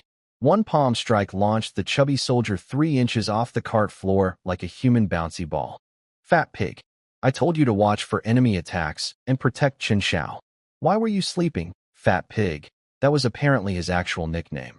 Wiped drool off his chin with the panicked expression of a student caught napping in class. Sorry, boss. Nothing happened though, right? The connected kid is fine, right? What connected kid? Watch your mouth. Right? Not connected, just. Qin Shao? My precious teammate. Absolutely safe under my expert protection. Fat pig puffed out his chest heroically, apparently forgetting that his expert protection had consisted of unconsciousness and saliva. Sergeant Chong introduced me to the squad structure. Skinny Monkey and Fat Pig were his 2 corporals, each commanding 5 soldiers. The squad was supposed to be 11 people, but 2 had died recently, leaving a gap in Fat Pig's unit. That gap was now me. Lucky me. Assigned to the protection of a man who could sleep through an arrow bombardment. But Sergeant Chong assured me Fat Pig was actually formidable. Apparently beneath all that blubber was serious muscle, and he'd trained since childhood in some kind of iron body defensive martial art. Military crossbows fired point-blank at his torso allegedly couldn't penetrate. He was basically a human tank wrapped in a flesh-colored sleeping bag. That's why he dared nap during active combat. Arrows literally couldn't hurt him. Inconvenient for discipline. Incredible for survival. I immediately wanted to learn his technique. Sleeping soundly while people try to kill you? That's not a combat skill, that's a lifestyle. But I knew better than to ask. Nobody shares their secret techniques in a world where those techniques are the only reason they're still breathing. Teaching someone your defensive art is basically volunteering to become obsolete. We reached the mountain base and hiked up to the defensive position, a gray stone wall circling the ridge, dotted with trenches, dirt barriers, and arrow slots. Real fortifications. Real war. I peered through a gap in the wall and got my first look at the enemy. Northern barbarians. Hundreds of them, wearing animal skins, decorating themselves with wolf fangs and tiger teeth like they'd raided a taxidermist shop. They carried long, curved swords and bows, scrambling up the mountainside with the coordination of angry ants swarming a picnic. Our infantry charged downhill with spears and halberds, screaming battle cries. Behind the walls, formation archers assembled into tight squares and started launching coordinated volleys down the slope. Arrows filled the sky like deadly rain. This was the formation archer role old Lee had warned me about. Mediocre shooters firing in mass salvos, compensating for individual inaccuracy with sheer volume. Spray and pray, medieval edition. Fat Pig leaned against the wall beside me and snorted dismissively. Normally, you'd be in that arrow formation. Fresh recruits who've never seen blood, doing group shooting drills. But no, somebody's got connections, so instead of joining the noob squad, you get assigned to Uncle Fat Pig for personal tutoring. I have to babysit you and teach you and protect you. Do you know what I could be doing right now? Sleeping. But because of you, Sergeant Chong slapped me awake and ruined the best dream I've had in weeks. He was genuinely upset about the dream. Not about the combat. Not about the barbarians trying to kill us. About the interrupted nap. This man had his priorities laser-focused on unconsciousness, and I could not help but admire the commitment. Fine, he grumbled, pulling 2 arrows from his leg-mounted quiver. Sergeant says teach, I teach. Watch carefully, rookie. I'll fire 10 arrows, finish my quota, and go back to sleep. And I'm starting with something special. He raised his bow casually, almost lazily, like a man reaching for a snack rather than preparing to end lives. This is called the double kill technique. Eyes open, mouth shut. He released both arrows simultaneously. They arced down the mountainside in parallel curves and struck 2 charging barbarians directly between the eyes. Simultaneously, 2 arrows, 2 headshots, 1 release. Both enemies dropped instantly. Fat Pig turned to me with the smugness of a cat who'd just knocked something expensive off a shelf. Well, never seen that before, have you? 1 string, 2 kills. So tell me, rookie, impressed? He wanted me to grovel, to gasp in amazement, to acknowledge his superiority and accept my place as his humble student. Instead, I silently reached into my quiver, pulled out 4 arrows, and loaded all of them onto my bowstring without breaking eye contact with him. Fat Pig's smug expression curdled like milk in summer heat. What? What are you doing, rookie? Just wondering if you could give me some feedback on my form, fat brother. I released all 4 fingers. For arrows screamed down the mountain in a tight formation, diving into the enemy ranks like birds of prey who'd been personally insulted. For arrows. For barbarians. For instant faceplants into the dirt. My system dinged like a cash register at a clearance sale. 5 kill points. Because one of those guys had actual martial cultivation. Premium loot from premium targets. Fat Pig's eyeballs nearly launched out of his skull. What the? How you? He stared at the 4 freshly deceased barbarians, then back at me, then at the barbarians again, his brain visibly buffering like a computer trying to load a file too large for its memory. That's impossible. You did not just one-shot 4 guys with 1 bowstring pull. You're a rookie. You've been in the army for approximately 12 hours. He pointed aggressively at the formation archers behind us. They did that. The arrow squad. You just happened to shoot in the same direction at the same time. Classic rookie move. Fire where everyone else is firing and pretend you contributed. I've seen this trick 1,000 times. You're not fooling Uncle Fat Pig. He was so desperate to deny reality that he'd constructed an entire alternative explanation in about 3 seconds. Honestly, impressive cognitive flexibility. Wrong, but impressive. Now, normally I'd have corrected him. Showed him the technique again. Maybe done 5 arrows just to really drive the point home. But something stopped me. Sergeant Chong's words echoed, constant vigilance, and not just against enemies. On a battlefield, jealous allies were almost as dangerous as barbarians. Fat Pig seemed harmless, but if I kept outperforming him this dramatically, his bruised ego might curdle into something uglier. The tallest tree catches the most wind and all that. You're right, fat brother, I said with my most humble expression. I think I only actually hit 2. The other 2 were definitely the arrow formation. His face relaxed slightly. 2 kills still matched his own double shot, which he could mentally process without his ego shattering. 2. Fine. I'll record 2 for you. But we check arrows after the battle. Every arrow has a serial number. You're using dead number 10's arrows. If the military merit office finds your arrows stuck in dirt instead of skulls, you're getting punished, not me. Wouldn't dream of faking kills, fat brother. I moved away from him. Far away, as far as the defensive position allowed.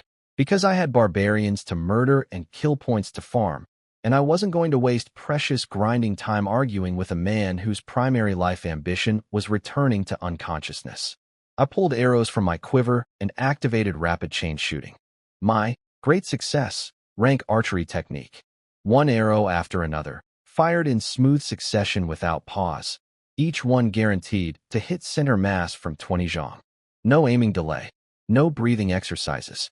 Just mechanical, relentless, precision slaughter. Arrow. Kill. Arrow. Kill. Arrow. Kill. Kill point +1. +1. +1. +1. The barbarians had picked what they thought was a weak section of our defensive line for their charge. About 100 of them, decked in animal furs and bone necklaces, rushing uphill with curved swords raised and war cries echoing off the rocks. They hit our infantry head-on and started trading blows. Behind them, more barbarians moved with shields raised, trying to dodge the formation archers' volleys. They dodged the formation. They did not dodge me. My arrows came from a different angle, faster, more accurate, and completely unpredictable. One by one, barbarians who thought they were safely behind their shields suddenly sprouted arrow shafts from their foreheads, throats, and eye sockets. They started panicking. There's a special archer squad down there. One of them screamed. Fall back. Fall back, how? We specifically chose the weakest defense point. They've got elite shooters. We need the Stone Shield Battalion up front before we charge again. The barbarians retreated in disarray, cursing about southern dogs and vowing revenge. I kept shooting until their backs disappeared behind the ridge, picking off stragglers like I was cleaning fish at the kitchen. Except infinitely more satisfying and worth approximately 100 times more experience points per unit. Meanwhile, every single person on this mountain was confused about why this particular barbarian assault had collapsed so quickly. Sergeant Chong looked at the carnage and scratched his head. Did the arrow formation suddenly get amazing? Their accuracy is incredible today. He glanced back at the formation archers and saw Iron Tower Zhang, apparently some legendary arrow squad commander, directing the volleys with expert flag signals. Iron Tower Zhang is commanding today. That explains it. That man's a genius. He gave Iron Tower Zhang a mental thumbs up and went back to his business, completely satisfied with his wrong explanation. At the exact same moment, Iron Tower Zhang was staring down at our position with equal confusion. Is Sergeant Chang's small squad on steroids today? Their kill count looks higher than my entire 100-man formation. How is a 10-person squad outperforming 100 trained archers? Am I losing my touch? What did old Chang eat for breakfast? He looked at his own arrow squad with disappointment. And it doesn't help that command stuffed fresh recruits into my formation. These newbies can't keep up with direction changes. My efficiency dropped 30%. Meanwhile, Chang's little team is down, they're performing miracles. Two commanders, both crediting the other for my work. Beautiful symmetry of misplaced praise. I was single-handedly winning a skirmish and nobody on my own side knew it was me. Story of my entire life, really. Well, almost nobody. Fat Pig was starting to notice something weird. He watched me fire arrow after arrow and noticed that barbarians kept dying in the exact trajectory of my shots, not the formation's volleys. His tiny pig eyes narrowed with suspicious confusion. But before his two brain cells could complete the connection, I turned to him with my most innocent face. Fat brother, I'm out of arrows. Can I borrow yours? I'll make them count. Out? Already? He exploded. You wasted all your arrows playing copycat with the formation archers? Unbelievable. Fine. Take mine. I was going to sleep anyway. But I swear, if the merit officers find my numbered arrows lying in the grass instead of embedded in enemy corpses, I will personally. Trust me, fat brother. Your arrows will all find good homes. Trust you? I trust you to do tricks. That's what I trust. He shoved his quiver at me and rolled over against the wall, already closing his eyes. Within 30 seconds, he was snoring. On an active battlefield, while barbarians regrouped for their next assault roughly 200 meters away. I strapped on his quiver, pulled out 4 fresh arrows, and looked down the mountain at the retreating enemy forces already forming up for round 2. My system hummed quietly in my mind. Kill points accumulating. Strength growing. Each dead barbarian was a tiny step toward absolute power. This, I whispered to nobody, knocking 4 arrows onto my ugly gray bow, is so much better than killing chickens. Fat Pig handed me his entire arrow supply. 6 full quivers. 50 arrows each, 300 total. Then rolled over onto a rock and fell asleep on an active battlefield like a man who'd made peace with every possible outcome of existence. His last words before entering dreamland were something about me being a fraud and arrows being wasted. Challenge accepted. The moment his snoring started, I entered what I can only describe as a murder trance. Rapid chain arrows. One after another. No pausing. No resting. No thinking about anything except the next target, the next kill, the next beautiful little ding of my system registering another soul departing this world. Kill count, 115. 116, 117. My arrows found throats, foreheads, eye sockets. Barbarians charging uphill with shields? Arrow through the gap between shield and helmet. Barbarians hiding behind rocks. Arrow the moment they peeked out. Barbarians retreating? Arrow in the back. Equal opportunity archery. I didn't discriminate based on direction. Kill count, 253, 254, 258. The barbarians started panicking. They'd chosen this section of the ridge specifically because intelligence told them it was a weak point in our defenses. Instead, they were getting systematically dismantled by what they assumed was an entire elite sniper squadron. Special archer unit. Fall back. Get the Stone Shield Battalion. They scattered like cockroaches when you turn on the kitchen light. An analogy I'm unfortunately qualified to make from 3 years of professional kitchen experience. Kill count, 353, 354, 358. I finally stopped. Not voluntarily. The barbarians had fully retreated. There was nobody left to shoot. The mountainside looked like a war crime exhibition. Bodies sprawled everywhere, arrows sticking out of them at precise angles, all pointing back to one position on the wall. My position, 300 and some kills. One person, one ugly bow, and everyone on my side thought it was someone else's doing. Sergeant Chang looked at the carnage and credited Iron Tower Zhang, the formation archer commander. His volleys must have been exceptional today. Meanwhile, Iron Tower Zhang was staring at our position in disbelief, crediting Sergeant Chong's squad. How is a 10-person team outperforming my 100-man formation? What are they eating? Two military leaders, both baffled, both wrong, both praising each other for MY body count. I was the invisible hand of death that nobody could see because they were too busy congratulating the wrong people. If there was an award for least recognized mass killing in military history, I'd have won it by a landslide and nobody would have known to give it to me. Then the military merit officers showed up.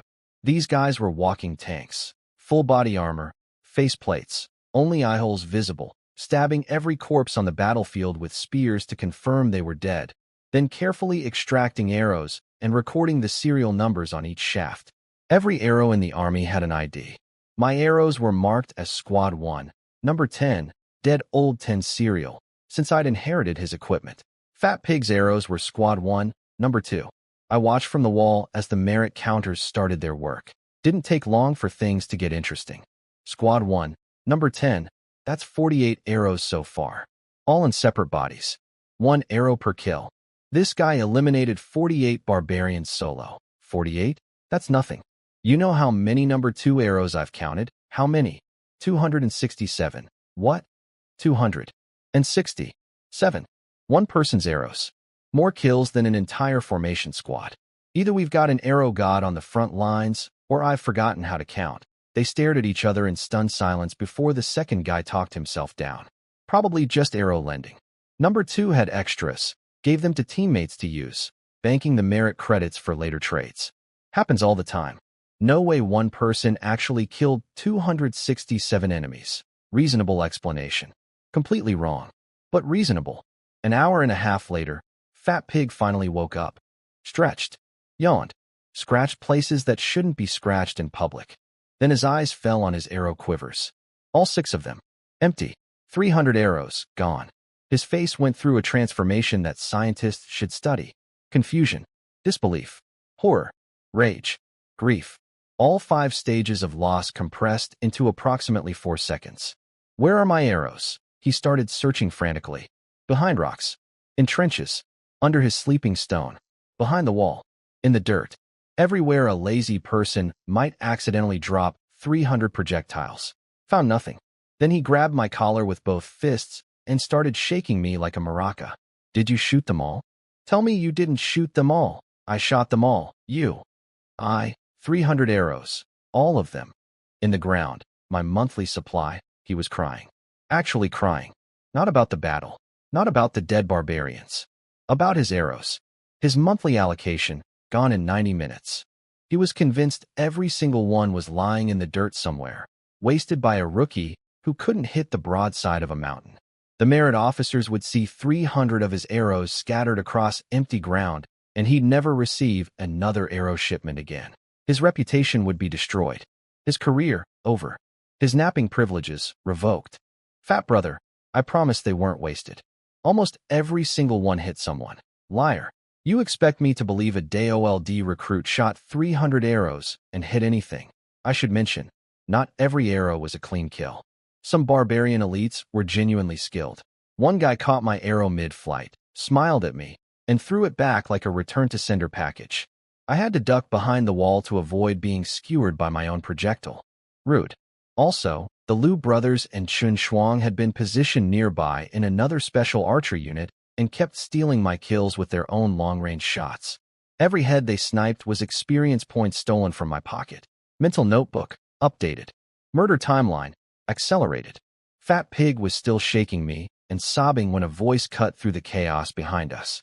Are you Squad 1's number 10 and number 2? We turned. A fully armored merit officer stood there, carrying a massive cylinder of recovered arrows on his back, his eyes gleaming through the tiny slits in his faceplate with an intensity that could only mean one thing. Finally found you too. Fat Pig's grip on my collar loosened. His tear-streaked face went pale. He was absolutely certain this was the moment his career died. I, on the other hand, was pretty sure this was the moment mine was about to get very, very interesting. The merit officer dragged us toward the reward tent, and Fat Pig was having a complete emotional breakdown the entire way. See, Fat Pig was 100% convinced he was walking to his own execution. In his mind, 300 arrows with his serial number were scattered across the battlefield, stuck in nothing but dirt and rocks, and the merit office was about to publicly humiliate him, dock his pay, and probably never give him another arrow as long as he lived. He was already rehearsing his defense speech, which mostly consisted of blaming me. The merit officer shoving him forward didn't help his anxiety. This particular officer had personal history with Fat Pig. Apparently last time the squad won a pot of beef stew as a reward, Fat Pig volunteered to carry it back for the team and, accidentally, ate half the pot on the way. Sergeant Chong went to complain. The merit officer got yelled at by his boss, and the whole mess traced back to one gluttonous corporal who couldn't resist free beef.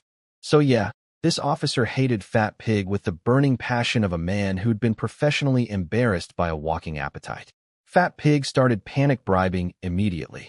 "Brother, no. Elder brother, please forgive me. I'll buy you dinner. 3 days of feasting at the best restaurant in town. And girls. The best girls. Top quality. Very pretty. Very. Shut up and walk." The officer shoved Fat Pig through the tent flap so hard the big man practically bounced. Inside, Sergeant Chong stood with the rest of our squad, and behind a desk sat the military merit commander, the officer in charge of distributing rewards and punishments after every engagement. Fat Pig saw the commander, saw Sergeant Chong's unreadable expression, and his survival instincts kicked in with the worst possible strategy: immediate groveling. His knees buckled. His nose started running. He was halfway to the floor when his mouth vomited out the most pathetic confession in military history. "It wasn't my fault. This new kid Chen Xiao, he ruined everything. He doesn't know the rules. He wasted all my..." The commander caught him. Physically stopped Fat Pig from kneeling. Not to punish him. To embrace him. "Such incredible merit, and you're trying to bow to me? I should be bowing to you. Someone bring this hero a chair." Fat Pig's brain shut down completely. 2 soldiers carried in a fancy wooden chair with a cushion and gently lowered his substantial rear end onto it. He sat there with the expression of a man who'd prepared for a funeral and accidentally walked into his own birthday party. What is happening?" he whispered. "What is happening?" The commander boomed, practically glowing with joy. "Is that you, Corporal Zhu, single-handedly killed nearly 300 barbarians in one morning? You are an arrow god. A legend. A one-man army." Fat Pig's neck swiveled so hard I heard vertebrae cracking. He stared directly at me. His tiny pig eyes were wider than I'd ever seen them. Wider than when he slept, wider than when he ate, wider than when Sergeant Chong slapped him awake. Those eyes contained a galaxy of confusion, disbelief, and the slow, horrifying dawn of understanding.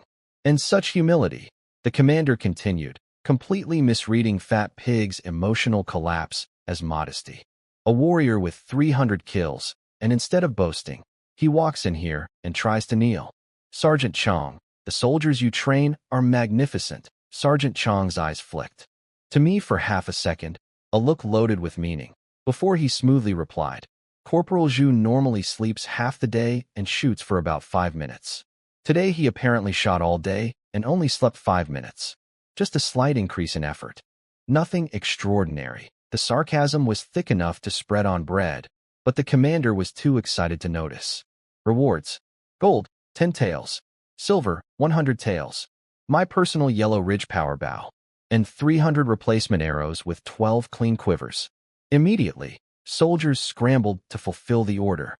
Fat Pig sat in his fancy chair, watching treasures pile up in front of him like a man experiencing a hallucination he desperately hoped was real, but was terrified might end.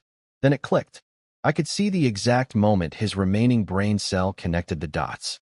His head slowly rotated toward me like a lighthouse beam of horrified realization. The arrows. His arrows. Serial number 2. 300 of them. All found embedded in enemy corpses. Not in the ground. Not wasted. In barbarians. Every single one I'd fired had found a home in someone's vital organs. Everything I told him was true. The 4-arrow kills were real. The rapid shooting was real. The reason barbarians kept dying in my shooting direction wasn't because I was copying the formation archers. It was because I was personally and methodically exterminating them at a rate that exceeded an entire 100-man squad. Fat Pig had called me a fraud, a show-off, a rookie who played tricks. He'd slept through the single greatest individual combat performance in the history of Black Cliff Ridge. And now he was receiving gold, silver, and a legendary bow for work he'd done absolutely none of. His face went white as fresh snow. It was him, he muttered, looking at me with an expression that combined gratitude, terror, shame, and the specific horror of realizing you've been catastrophically wrong about everything. He really did shoot all my arrows into actual enemies. Every single one. While I was sleeping, then the commander turned to me, smiled warmly, patted my shoulder. And you must be the new recruit, Chen Xiao? Your first battle, and already 48 confirmed kills. Impressive for a newcomer. With a teacher like Corporal Zhu here, you'll be catching up to him in no time. 48. My personal arrows. Dead Old 10 serial number. The other 267 kills, the ones from Fat Pig's arrows, were credited entirely to Fat Pig. Because they had his serial number. Because he'd generously donated his entire arrow supply to me, and then taken a nap. Fat Pig got 300 kills, a fortune in gold and silver, and a legendary bow. I got 48 kills and 20 silver tails.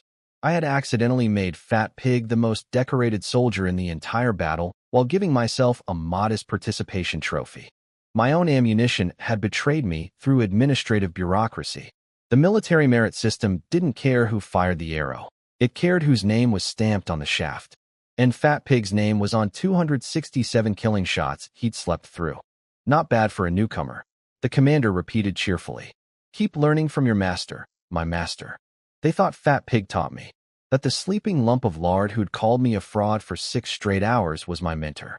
That his incredible kill count was the teacher's achievement, and my modest score was the student's humble beginning. The reward was 20 silver taels. The insult was immeasurable.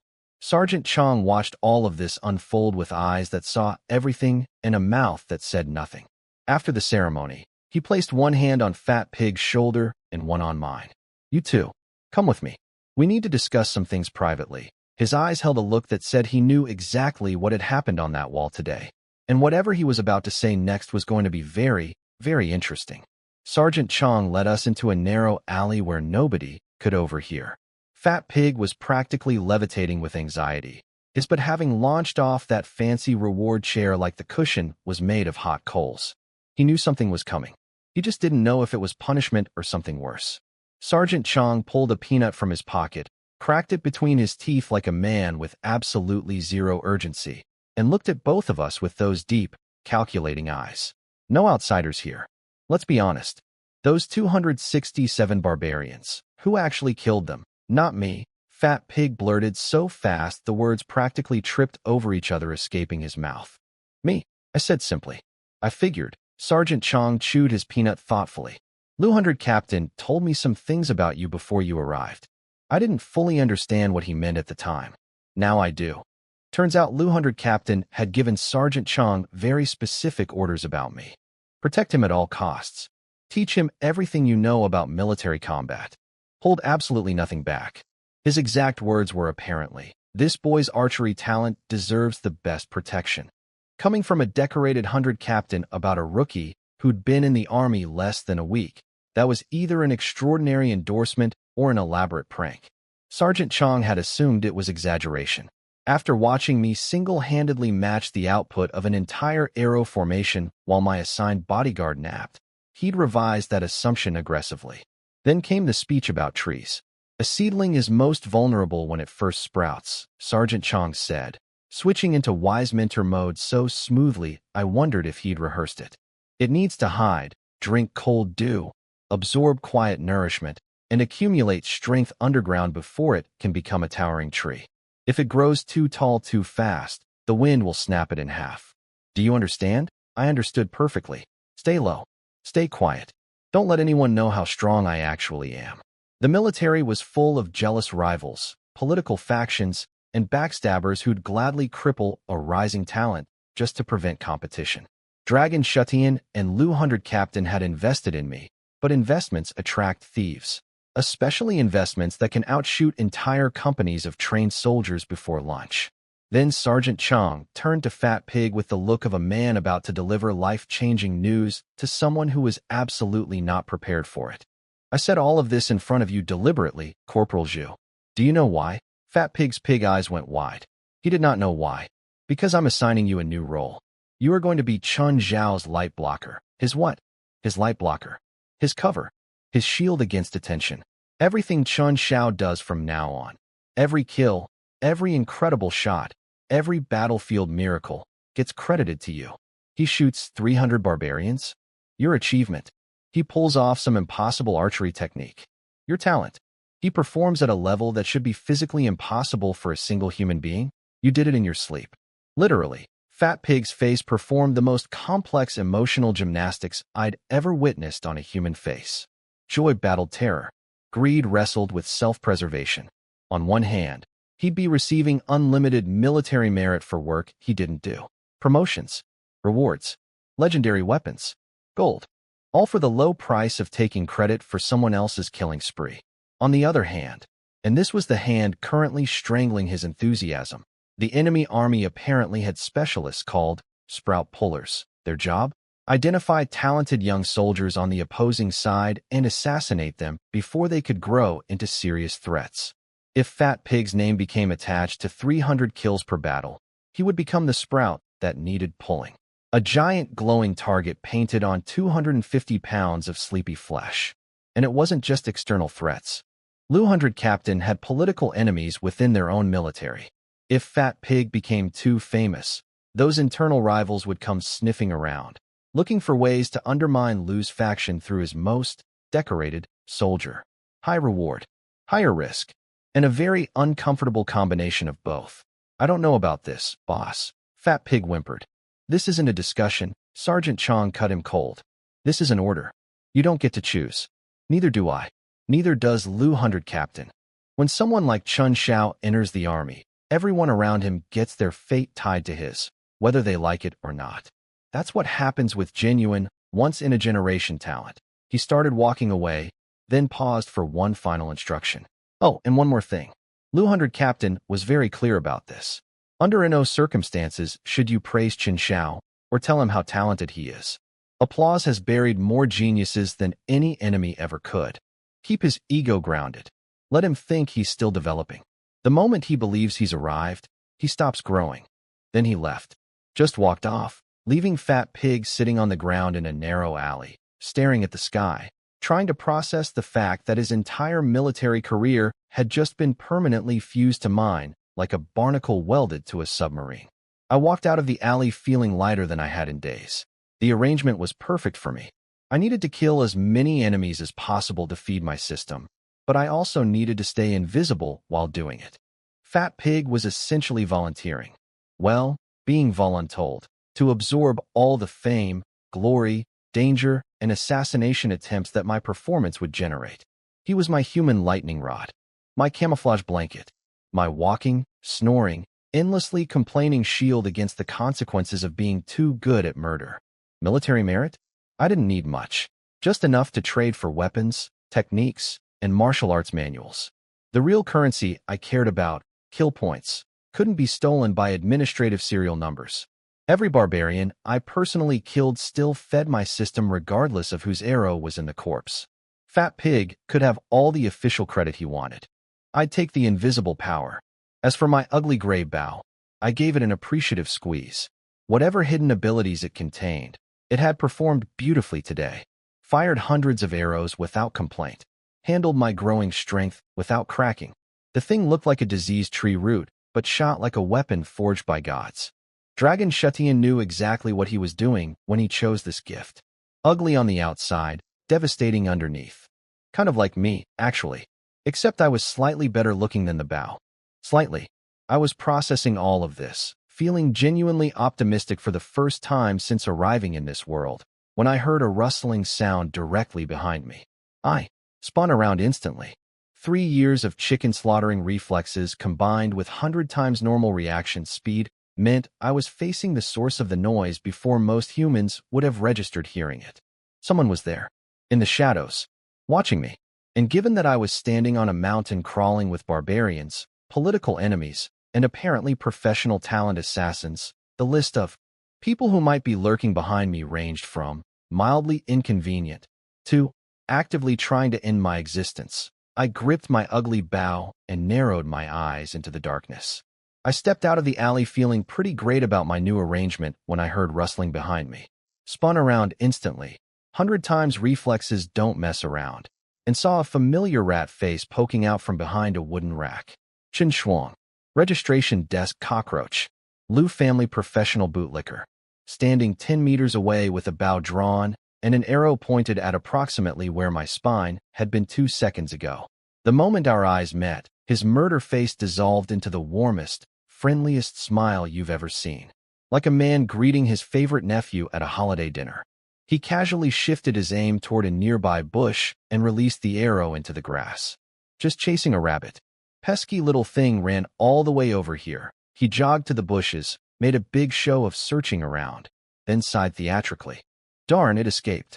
Oh well, you know how it is. The Liu brothers aren't used to military food, so I'm hunting some fresh game to supplement their meals.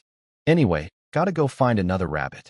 Bye. He bowed politely and scurried off. A rabbit. This man had been crouching behind a wooden rack with an arrow aimed at my back, and his cover story was rabbit hunting. On a military mountain. During a war. In a narrow passage between fortifications where no rabbit in its right mind would ever go. I almost raised my bow and put an arrow through the back of his retreating skull right there. My fingers actually twitched. But Sergeant Chong and Fat Pig were still talking in the alley 15 meters away. Witnesses. Bad timing. Soon, I whispered to his disappearing back. Very, very soon. Fat Pig emerged from the alley shortly after, having completed his private briefing with Sergeant Chong. His mood had shifted dramatically. He threw an arm around my shoulders like we were lifelong brothers and announced we were going drinking. His treat. With MY kill money. Technically, but pointing that out seemed counterproductive to maintaining our new partnership. We hit the military kitchen and Fat Pig ordered enough food to feed a small village. Meat dishes everywhere. Red braised pork piled high. Military rations were apparently excellent for replenishing blood energy, which was exactly what my cultivation needed. Eat more meat, brother. Fat Pig shoved an enormous chunk of pork onto my plate. From now on, we're grasshoppers tied to the same rope. You do the killing, I take the credit, and we both pretend this is normal. Easy, right? Then his face fell. Except for the part where barbarian assassins called sprout pullers will start trying to murder me because they think I'm the one killing 300 of their soldiers per day. And the part where internal military rivals will target me out of jealousy. And the part where my fat head becomes the most wanted trophy on the entire battlefield. He grabbed his own neck, squeezing the rolls of fat protectively. They're going to try to chop this beautiful head right off. I patted his chubby chin reassuringly. Relax, fat brother. I'll help protect you. You won't face the danger alone. He sighed into his wine cup and started talking about his family's iron body martial art.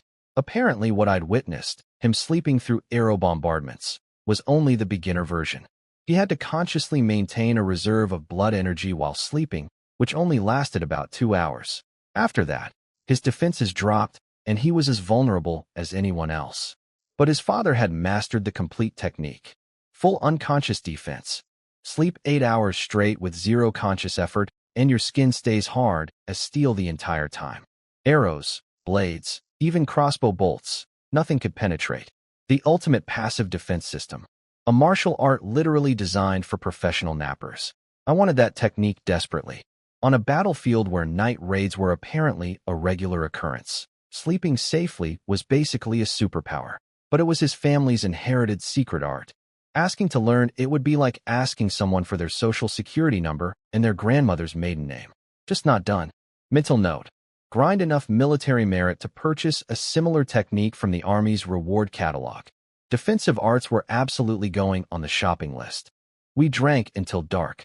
I kept myself mostly sober because I had murder scheduled for later tonight. Ate plenty though. All that meat flooded my system with blood energy, making my cultivation practice afterward incredibly productive. I found a quiet corner and stood in horse stance for hours, channeling the minor body tempering art. By midnight, my stats looked healthy. Archery experience had climbed to 498 out of 1,000 toward perfection rank. Body tempering was at 56 out of 100 toward level 3. A few more days of grinding, and I'd break through to 40,000 pounds of strength. Progress was delicious. Time to take out the trash. I suited up, armor on, ugly gray bow across my back. 3 captured barbarian bone arrows in my quiver. Untraceable, no serial numbers, perfect murder weapons. A standard military long knife at my hip. I slipped out into the darkness and crept towards Squad 2's camp, where Qin Shuang slept near the Liu brothers. The route was short and unguarded. I'd memorized the layout days ago. Within moments I was outside their tent, listening to the sounds of sleeping soldiers inside. Then I hesitated. Sneaking inside to kill Qin Shuang meant potentially waking other people. If the Liu brothers saw my face, the game was over. I needed them dead eventually too, but not yet. Not without a clean opportunity. Rushing this would create more problems than it solved. New plan, ambush. Between the tent and the latrine was a stretch of grass. Perfect hiding spot. Everyone pees eventually. Even boot-licking bureaucrats with apparently excellent kidney function. I'd wait in the grass. And the moment Qin Shuang stepped outside for a midnight bathroom trip, one bone arrow through his skull and vanish. I settled into position and waited. 1 hour. Nothing. This man's bladder was apparently forged from the same iron as Fat Pig's skin. Not a single bathroom break. Not even a stirring from inside the tent. The most well-hydrated soldiers in history apparently all lived in Squad 2. I yawned. This guy's kidney function is actually impressive. Credit where it's due. I was about to give up and head back when a scream ripped through the night air. Enemy and I, the word, attack, never finished. A bone-white arrow punched through the sentry's throat mid-shout. But the man was tough. With his dying breath, he managed to fire a signal arrow into the sky. It screamed upward, trailing sparks, alerting the entire camp. Then his body toppled off the watchtower like a sack of sad potatoes. I looked toward the darkness beyond our perimeter and saw them. Barbarian raiders. A dozen or more, wearing animal furs, carrying torches and curved swords, stumbling through the dark terrain toward our position. Night raid. Aimed directly at squads 1 and 2. People started scrambling out of tents, half-dressed, fumbling with armor. Too slow. The barbarians were already too close. They spotted us. Charge. Kill as many southern dogs as you can. A barbarian leader wearing a wolf-fang necklace bellowed the order, and his warriors surged forward, crashing directly into Squad 2's tent. And who was the very first person to emerge from that tent, fully dressed, fully armed, moving with the speed of a man who slept with one eye open? Qin Shuang, the rabbit hunter himself, already alert, already equipped. First one out the door, shouting for the Liu brothers to wake up and gear up. I stared at him from my hiding spot in the grass, bone arrow already knocked on my bowstring, and smiled. I'd been waiting an hour for this man to come outside and pee. Instead, the barbarian army had flushed him out for me. Free of charge. Express delivery. Early bird gets the worm, I whispered, drawing the bowstring back. But tonight, the early worm gets the arrow. Qin Shuang stepped out of the tent first, shouting for the Liu brothers to hurry up and get dressed. Beautiful. Magnificent. The man I'd been waiting an hour to catch peeing had instead been hand-delivered to me by the barbarian postal service. Express shipping, no signature required. My bow and arrow was already knocked. No serial number. No traceable origin. Just a dead barbarian's leftover ammunition about to fulfill its ultimate destiny. I released. The arrow crossed the gap like a white streak of karma and punched straight through Qin Shuang's throat. He grabbed his neck with both hands, blood pouring through his fingers like water through a broken dam, and face-planted into the dirt, dead before he finished his sentence. His last words were literally, "The young masters haven't finished dress. AGHK. Goodbye, Qin Shuang. You charged me 2 silver pieces for a registration I'd already earned, tried to get me kicked out of my own exam, spread lies about my identity, and most recently attempted to assassinate me while pretending to hunt invisible rabbits. Your customer service rating was 0 stars, and your obituary will not be missed."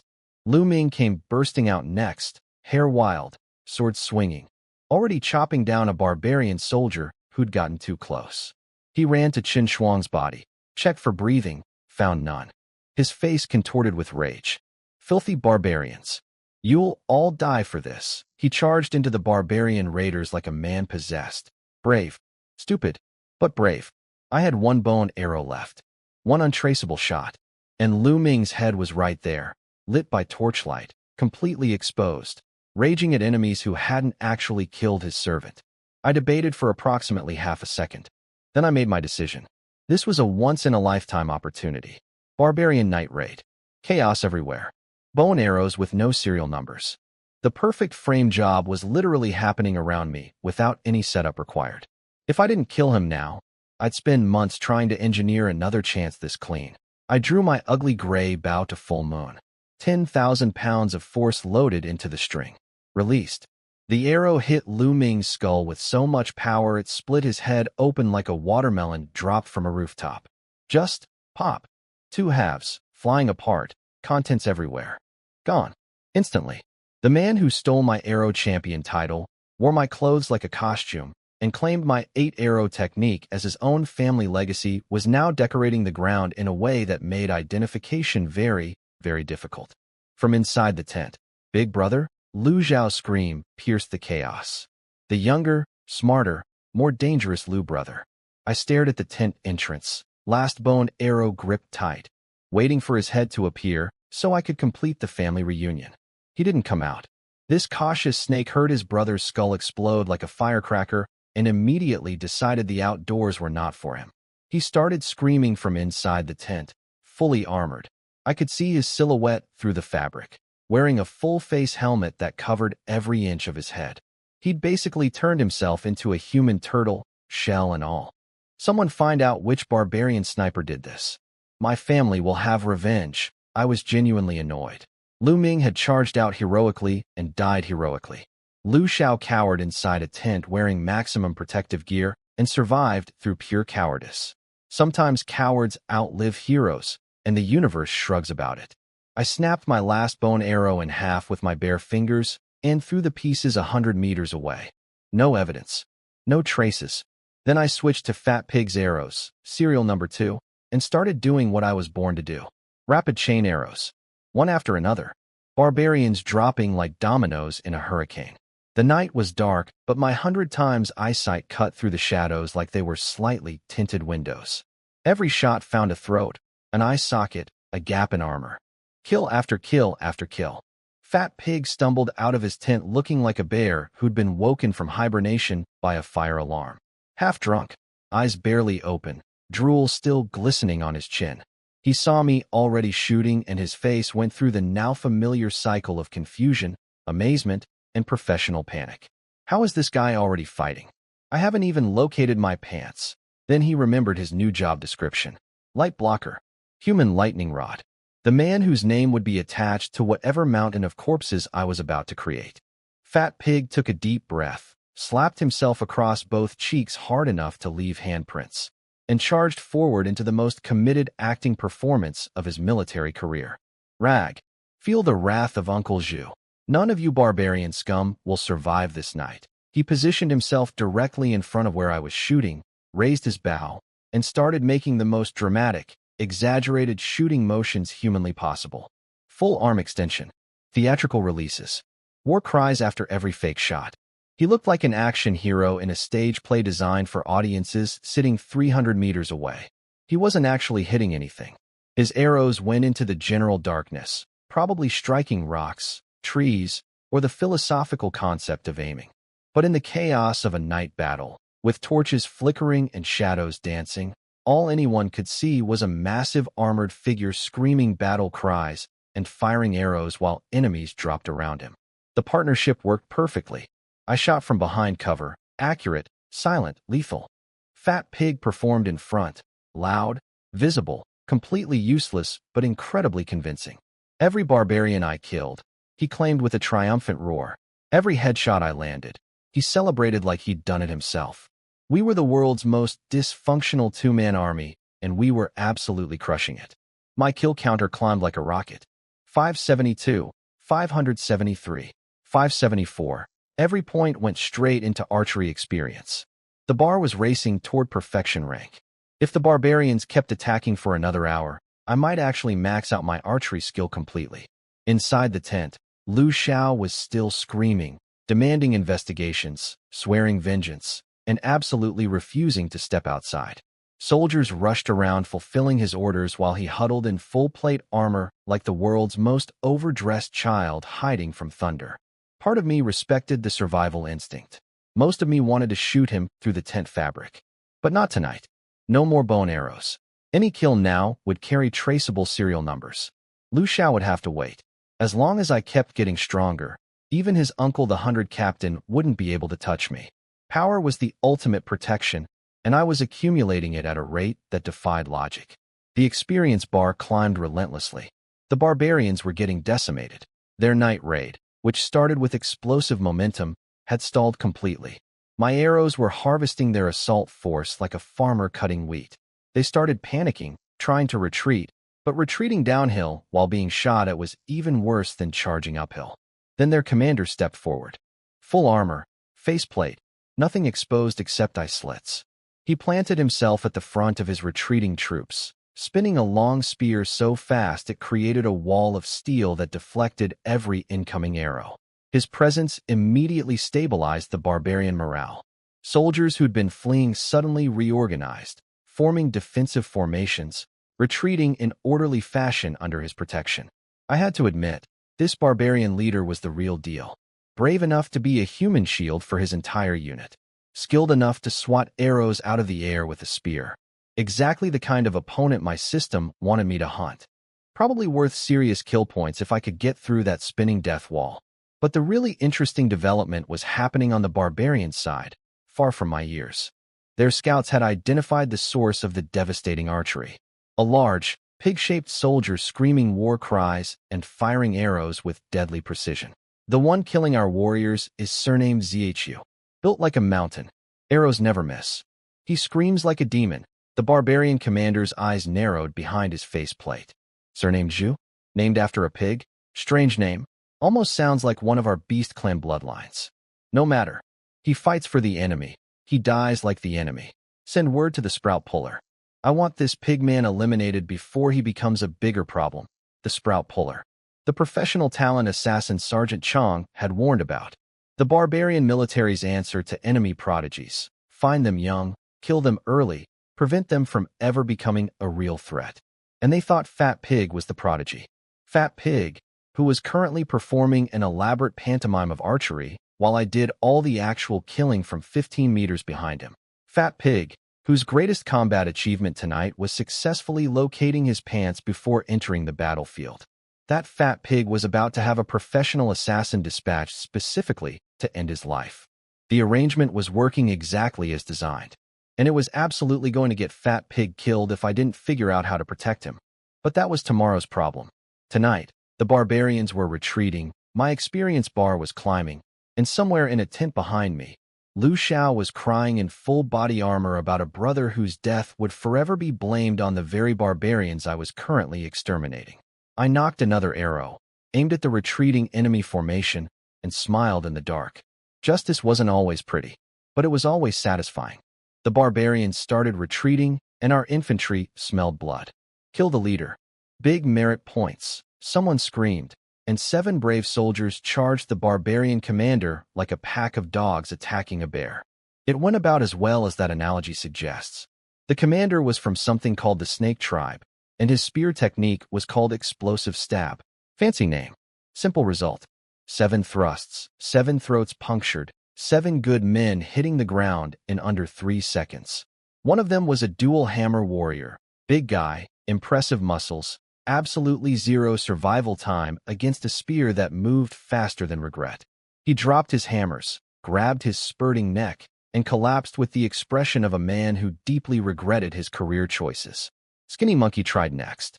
He's the sharpshooting corporal from our squad, the one who'd cleared an entire bush full of barbarians during the convoy ambush. He found an angle behind a boulder, waited for the perfect moment, and fired an arrow directly at the back of the commander's skull. The arrow shattered on impact, bounced right off. The commander was wearing some kind of diamond-grade armor that apparently laughed at conventional weaponry. Then, without even looking, he whipped his spear backward and hurled it through the boulder Skinny Monkey was hiding behind. Through the boulder. Solid rock, perforated like wet paper. Skinny Monkey took a shoulder wound and barely escaped with his life, which was honestly an achievement given that most people who attracted this commander's attention died within the same sentence. 2 big brothers from Squad 2, the Blockhead twins, apparently known for their incredible arm strength and 500-pound bows, tried a coordinated attack. Left and right simultaneously, arrows screaming in from both flanks. The commander caught both arrows with his bare hands. Mid-flight, like picking fruit from a tree. Then he threw them back at the brothers with enough force to kill. Fat Pig saved them. His double kill technique, the one he'd so proudly demonstrated to me hours ago, intercepted both reflected arrows mid-air, shattering all 4 projectiles into splinters. Genuine skill from the man who spent most of his combat career unconscious. Even I was mildly impressed. So the situation was, one barbarian commander with indestructible armor, superhuman reflexes, a spear that could pierce geological formations, and the fighting style of someone who'd been professionally murdering people since childhood. Against him stood one injured monkey, 2 stunned blockheads, 1 fat actor, and approximately 0 people capable of actually hurting him. Well, 0 people that anyone knew about. Fat Pig shuffled over to me, keeping his voice low. "Brother, we've got a problem. That commander is at least level 8 in body tempering. 8 or 900 pounds of raw power. Skinny Monkey can't crack his armor. The Blockhead twins can't get past his reflexes. The sergeants are away on some classified mission. If we don't kill him now, he'll finish covering his troops' retreat and just leave. One big jump with those legs, and he'll vanish into the mountains. Gone forever." He pointed at the commander's faceplate. 2 eye holes. Tiny slits in otherwise impenetrable full-face armor.